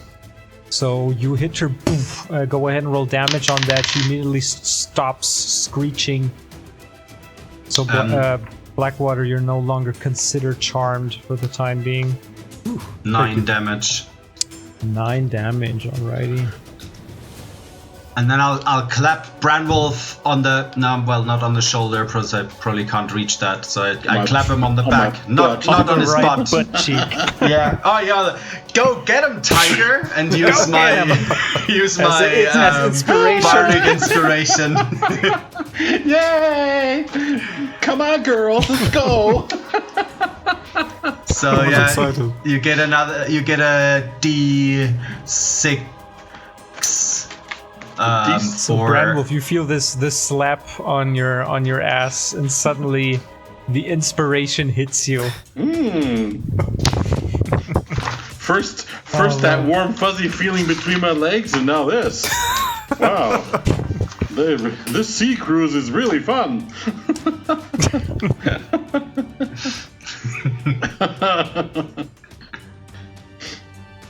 Alrighty. Was there anything he just gets like his inspiration, right? Yeah, he got the D6 he can add to ability ability check, attack roll, or saving throw. Oh, that's good. Gotcha. Within the next 10 minutes. That's good. Almost any roll. Yeah, that looks like a winner. Alrighty, that brings us to Blackwater now. I'm guessing since the harpy was interrupted, I'm not charmed anymore. You kind of like shrug it off now. You hear this screeching from up above. You put 2 and 2 together after Flesky shouted harpies, and you can now rush upstairs if you wish to do so. That's exactly what I do. I rush upstairs. I assume I identify where the harpies are. And the first thing I look for is to see whether Fritz is still on deck. Because I've never seen him move. Yeah, you nudge past Freon, and then also just dart your way past Branwolf out in the open. You now see there's a harpy right next to you. There's another harpy on the side railing of the ship attacking Tiala, and far off to the side you see this harpy matriarch that is still recovering from the Eldritch Blast that Freon just chucked at her. Before her, on the top deck, you see little Fritz kind of sitting on like almost standing on his barrel, and you see him. He has like these few little daggers. He just throws out into the dark, just like shouting, "Fuck the loyalists!" and just like throwing daggers in the main direction of the harpy, but not hitting anything. You never know. All right, beautiful. How far away is he? Because I would love to just like... He's about even 40 feet from you. Oh god. I would say you've used like almost your first normal movement up to get upstairs on top deck, and you're now standing there. Because I want to get him off deck, just to get him to safety. Yeah, I guess I could just like use my dash use my action to dash to get as close as possible to him. Okay. Just to initiate that rescuing action.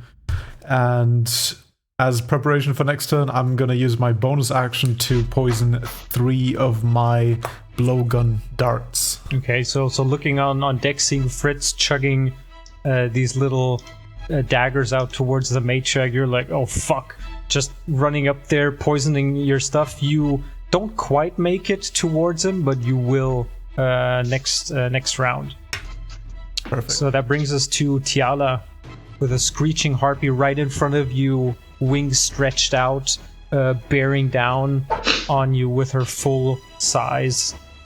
Yeah, I'm a little confused because didn't 2 harpies attack me, so both should be in front of me? Yeah, the other one kind of circled around. She's behind you, and Brandwolf was behind her, so you're actively flanking the one behind you with Brandwolf. Okay, but there's one behind me and one in front of you. And then there's the harpy matriarch off further out to the rocks. Okay, could I position myself somehow that both of the harpies are within a 15-foot... Let me check. Cube. But Brandwolf isn't. Yeah, please watch it, yeah. I would say so. Yeah. You could probably. If you like move off to the side and then place it strategically, that would be possible. Without triggering any kind of opportunity attacks. Yeah, okay, then I'm gonna do that. So I have both harpies in a 15-foot cube. Alrighty. And I'm... Huh? Yes? Alrighty. And I'm gonna cast Thunder Wave at 2nd level. Ooh, okay. So remind us what that does, please. So a big, thunderous force wave tries to knock the creatures like 10 feet back. And they have to do a Constitution saving throw. So if they fail... Constitution saving throw, alrighty. They take 3d8 thunder damage and are pushed 10 feet away. If they succeed, then they only take half damage and aren't pushed. Alrighty, so both of them doing their Constitution saving throw. The first one is a 15. That saves. And the second one, that's the one that was closer to Brandwolf, that is a 7. So she fails. Okay. So this loud thundering just echoes throughout the ship, and you hear like these weird echoes between the reef just sounding and just carrying the sound across the water in a distorted kind of way. The first one actually like slams back over past Brandwolf. How much damage do they both take? Let me check. 10 damage. For the one that succeeded? No, then it's only half. What's the half? 10 or 5? No, 10 is the damage. So 10 in total, gotcha. Yeah. And the other one is half. Alrighty. So I rolled really bad. Alrighty.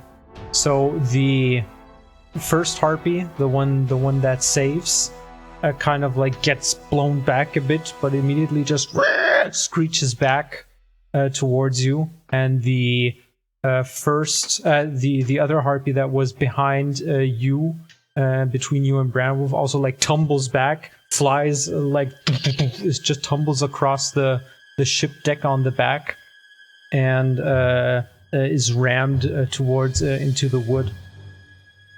And you see her like wings kind of like just flail around as well, and she seems to be hit pretty hard. Alrighty. Okay. That brings us to the first harpy again, the one that is still in front of you, and you do see still that she is hit pretty hard from your thunder wave and the impact as well. So she, hang on a second, she will now again take her claws and make an attack with her talons against you.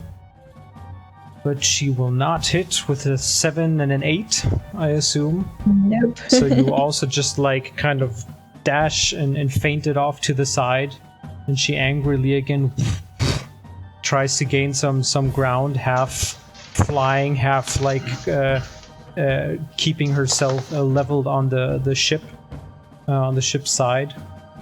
The other harpy screeches and is now attacking Brandwolf this time around. That is going to be a 13 to hit, the first one, which does not hit. All right, but the other one is a natural 20. Ooh, lucky biatch. So while the first one does not hit,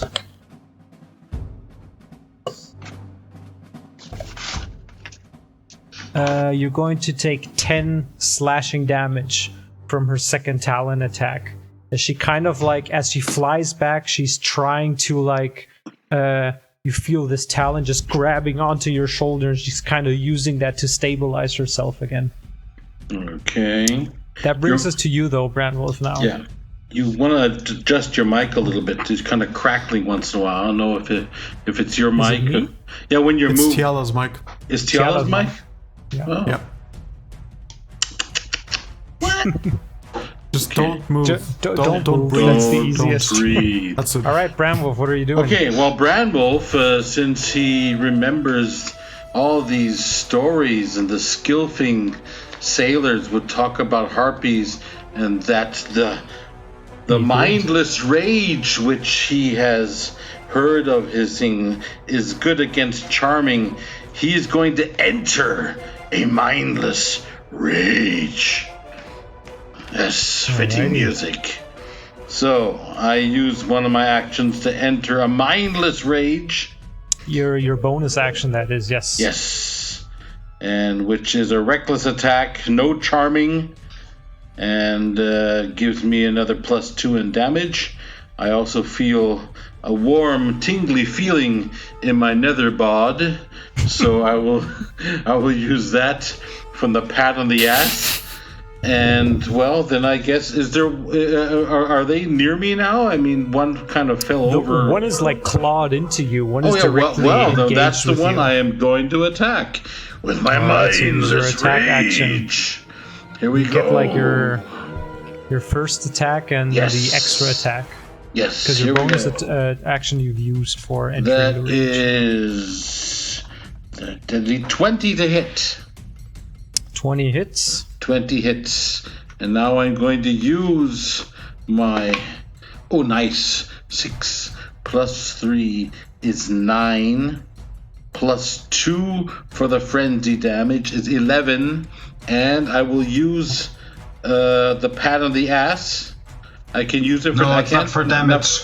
Not for damage? It's just for the rolls. Unfortunately, yeah. Okay, well then 11 damage is a nice damage roll, I believe. Mm-hmm. We'll take that. Alrighty. And then I will roll damage. Then I will roll for... I have one more attack, and since I have that, yeah, used one the more bonus, with the extra attack feature. Let's see. I have 16 plus 7. That would be 22 to hit. 22 hits. Oh, then I didn't have to use Freon's extra at all. Well, you have to like still say if you want to use it before. If I say it hits, or then it's too late already. Oh, I have to say why. You have to like decide before I tell you the result. Well, I have 5 plus 3 is 8 plus another 2 for the day, and that's another 10 damage from my. That's enough. How are you gonna bring her down? I would like to shear off one of her wings and watch her fall to the floor and bleed. And while she falls, I'm gonna grip a handful of her feathers and rip them out and say, "Freon, we're gonna save these for potions." And just kind of. All right. So while she's still up there, clawed into your shoulder with one talon, you like hack off one of her wings, and she immediately like there's blood, this blackish kind of blood just spraying across the wooden boards of the ship floor, and you start ripping apart the other wing, gathering the feathers. She just kind of like falls to the ground and just starts to bleed. Can I note down jitters once or twice and just? May I note down a handful of harpie feathers? You can note down, a handful of harpie feathers. Yeah, you never know. There's probably something. Hey, I know a couple of weird stores that might buy something like that. Okay. All right. That brings us to the harpie matriarch, who will now, like, you see her after being hit. She kind of like lifts away from the rock and immediately just lunges forward towards the ship. Now up close, she's quite like a size to behold, this dark shadow just casting above the top deck, and she lunges down past Fritz towards Blackwater.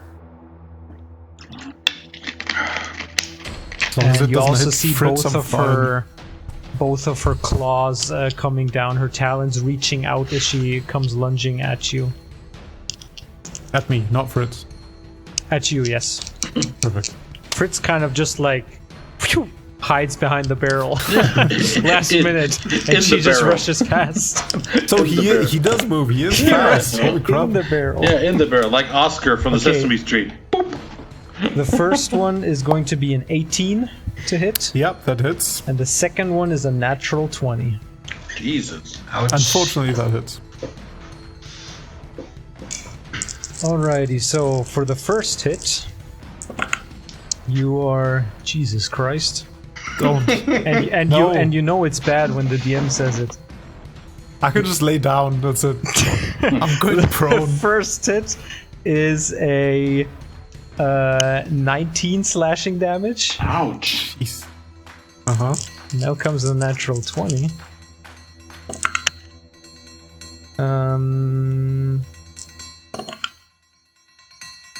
And the other one is going to be 21 slashing. Oh no, actually 24 slashing damage. As the first one grabs you, and the second one also latches onto your shoulder, and you see her just like ripping around on Blackwater. As I said, I'm lying on the ground now, just convulsing. I'm down. That's it. I'm at 0. Oh. Alrighty. So you see the big harpy, and she's just like looking around. Her talons are like gripped tightly around Blackwater. She looks around for the other one nearest to her. That brings us to Freon. Mm-hmm. I don't really want to get out there without having any armor on, so I'm gonna cast Hicks on her now because she should be in range. All right, yeah, she's definitely close enough now. I'm gonna give her disadvantage on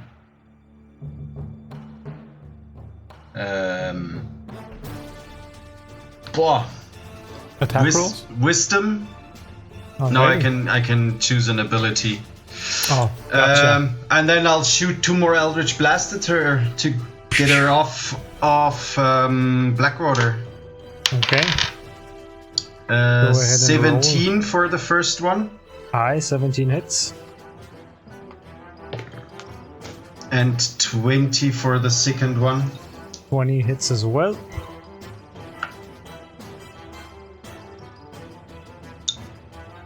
Where's my D10 now? Here.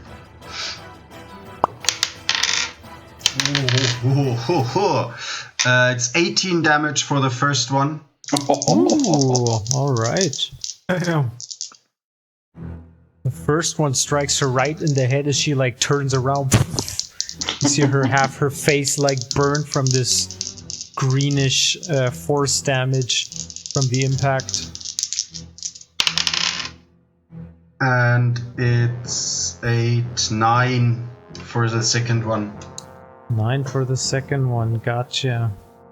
Alrighty, both hit her. With a screech, she looks towards you.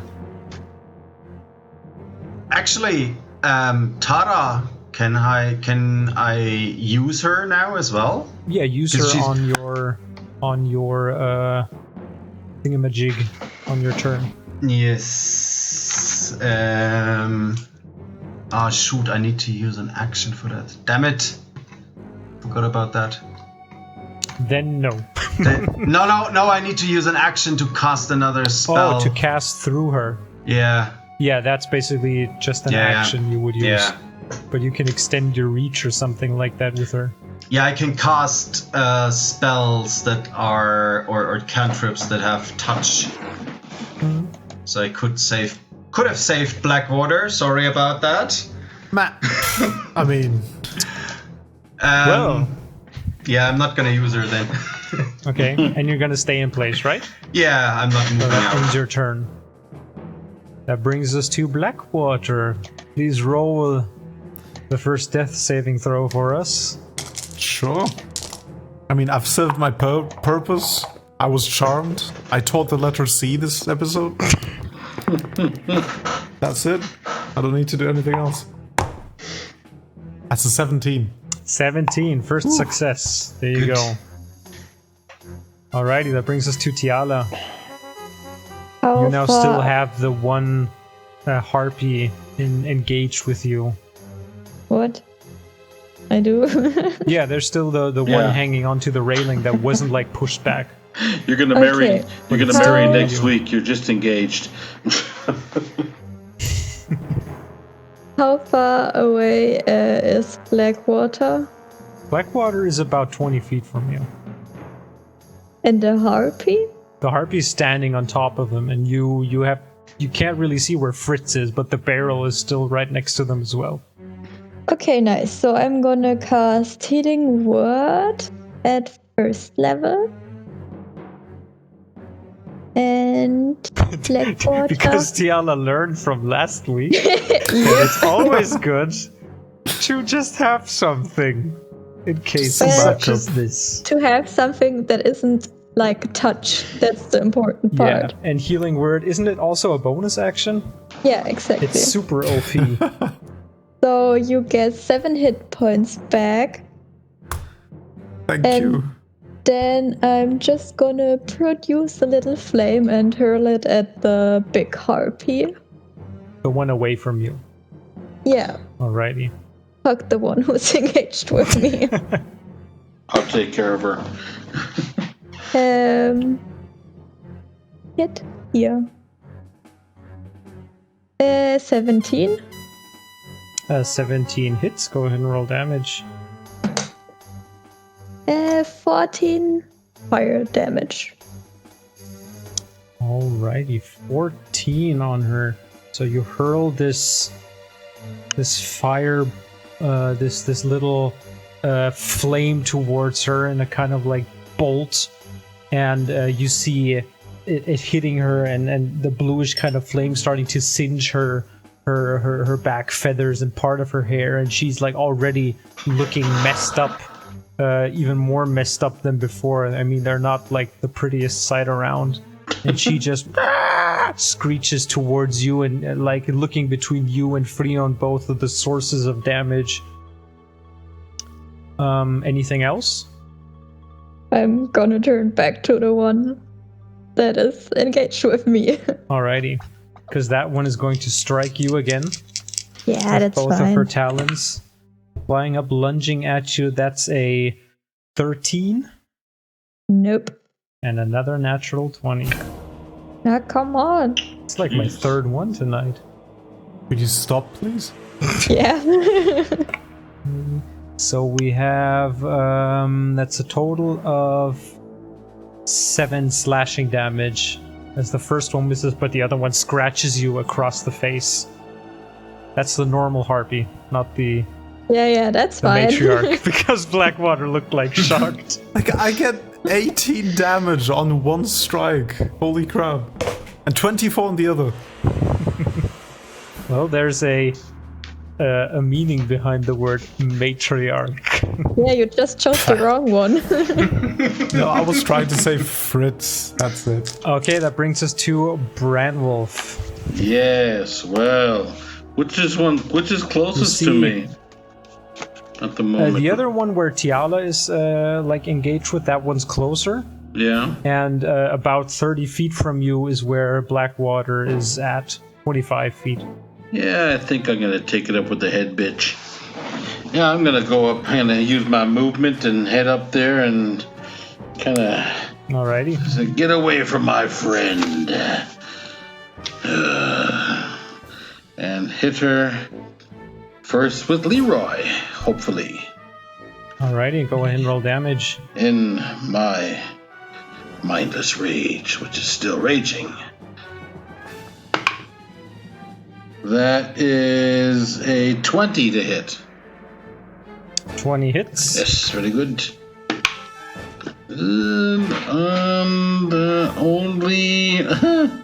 Only 4 damage. Oh wait a minute, no, I got the thing. 6 damage. I've got the rage damage. So 6 damage with the first one. 8 in total. Alrighty. Then attack number 2. 19 plus that's 26. And 26 also hits. Ooh, nice one. 6 plus 3 is 9 plus 2 and 11 damage. 11, alrighty. Yeah, she is looking really bad, but still clinging on to the unconscious body of the halfling below her, beneath her. So you still have your offhand attack. Hopefully going to get her to release that. Oh, no, that wasn't too well. 18 to hit? Is 18 18 hit? still hits, yeah. Whew, luckily. Oh, that was good. 5 plus 8 plus 2 and another 10 damage. 10 damage. She's looking really rough. Okay. She is looking really rough, but still hanging on. Ah, let go of me friend. That brings us to her. I stay there in a battle stance. Kind of like couldn't decide before, but now having you up in her face, she will attack you as well. You see her like release her clench on Blackwater, leap up, and like try to strike you with both of her talons. That is going to be 14 and a 14. 14 does not hit. I have armor class of 17. Alrighty. 14 and 14 does not hit. Both of them hit, but they kind of like try to pierce the I think scale mail it is you're wearing? I believe I have a scale mail. Or chain mail? No, chain mail. Or chainmail, yeah. Chainmail. But she can't quite get a grip on it with everything shifting and can't pierce it properly. Good, that brings us to Freon. You can't well, then hit let's me. shoot her down, I would say. Yes. Okay, but Bramwolf is like right in front of her currently. That's okay. That's fine. That's fine. Just wanted to point I it can out. take it. That's fine. Do I still have a saving throw bonus? Yeah, still. You have that for 10. We have that for 10 minutes. That's fine. Yeah, okay. Well, you can still have the saving throw bonus just in case he hits me. So no natural ones. That would be bad. It would be, yeah. Actually, yeah. How how much does he, or how much of him is in the way? A good portion of his body. You see like bits and pieces of her because her wings are pretty broad that she's like waving around. Aim for the head. Aim for the head. Yeah. I'll still try and hit her with the Eldritch Blast. All right. It's a 12. 12 I'm does not hit. hang on. I'm gonna use my goblin heat that I have to re-roll that. Gotcha. The what? I have a goblin hat. You see Freon heat? like hang on. Grabbing into his clothes and pull out this little kobold skull. Yeah, this little skull. This very small, shrunken skull from a kobold clutching it hard before giving off his Eldritch Blast. And that's a 14 for the first one. 14, sadly, still. 14 roll past. plus 7, 21. Oh yeah, sorry. that definitely hits. Sorry. Yeah. I felt the warmth again. I'm gonna roll damage for that. Give me a second, because in case she splatters, I might change target. 11, 16 damage. 16 damage. So the greenish energy, the blast goes past Branwolf's head, poof, right into her chest, and she kind of like slumps down and then lifts up her head and screeches. And Branwolf, you see this first. Suddenly there's like a quick tumble of something. You see this shadow and this arm with a dagger come right on top of her head from behind, and you see her then just like slinking down to the ground, and you see Fritz with his one arm pulling out the dagger, saying, "Suck the feathered bitch!" Loyalist bitch! Loyalist bitch! Good man. Yeah, Fritz, the one and only. Yeah, and she just stays there, down. Cool, Fritz. So I can aim my second Eldritch Blast at the one in front of Tiala. Mm-hmm. I'm not able to use my bonus action in between, right? Oh no. Well, since the Eldritch Blast thingy is... do you know what it's called exactly? What like the feature that you can put into Eldritch Blasts? Oh, it's just the level. Once I reach level 5, I can shoot 2 beams. It's a class at different targets as well. It's the spell itself, the cantrip as well as spell. Okay. At what level was it again? 5th level is 2 beams. 5th level. No, that's not it. Yeah, I mean, I would say you can use your bonus action in between. Okay, then now. Because then I'm gonna switch the Hicks from the matron to the one in front of Tiala. Alrighty. And yeah, fire the second one at her. 15. 15 hits. Go ahead. Roll for damage. 15 damage as well. 15 is enough to bring her down as well. Alright. So the second blast goes out to the side, hits her, she just tumbles over the side of the ship, and you hear the splash in the water as she just sinks off into the darkness below. And an eerie silence again once befalls the area after the fight went on. You see some of the crew from downstairs slowly looking up. Hear some whispering. Is it safe? Are there any more? going on. Captain, are you all right? Everything's fine. Everything's fine. Just go back to sleep. Can we so stop? As you stand there looking around, and still in the dead of night, with 2 harpy bodies on the deck and another one. I'd like to search. Sinking. I'd like to search those bitches and see if there's anything worth finding on them, especially one up for chicken nuggets. Especially them. especially that look over them. matriarch. They don't have any pouches on them or anything of that regard. You don't find any valuables. Matriarch doesn't have an iron crown or something. They are naked. Yeah.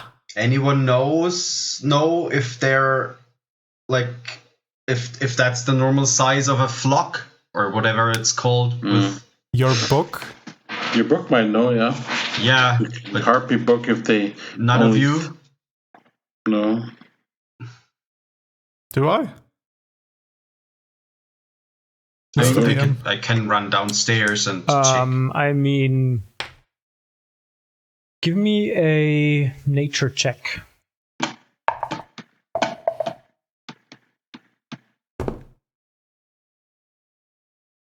That is a 19. A 19. You usually get the sense that from what you know, matriarchs themselves normally have like a whole roost somewhere where they go back to raise young harpies, but the nests themselves can vary any given size. It could be 2, it could be sometimes a matriarch is by herself, but that's rather like a rare case. But it could be that there's no like defined number on them. Could be 2, could be 10. Could be 100. Not that much. Usually like harpies are known to have like something probably like less than 10 other harpies around them, the matriarchs. Because usually if it would be more, the whole group dynamic would be a little too chaotic for one matriarch to keep in check. In that case, I think we're safe, because I'm assuming that this was like a hunting party and they probably just left the children like back in their whatever the hell they live. I think we're fine. Good. Alrighty. I would say this is where we're going to close off for tonight. Okay. And we shall continue next week.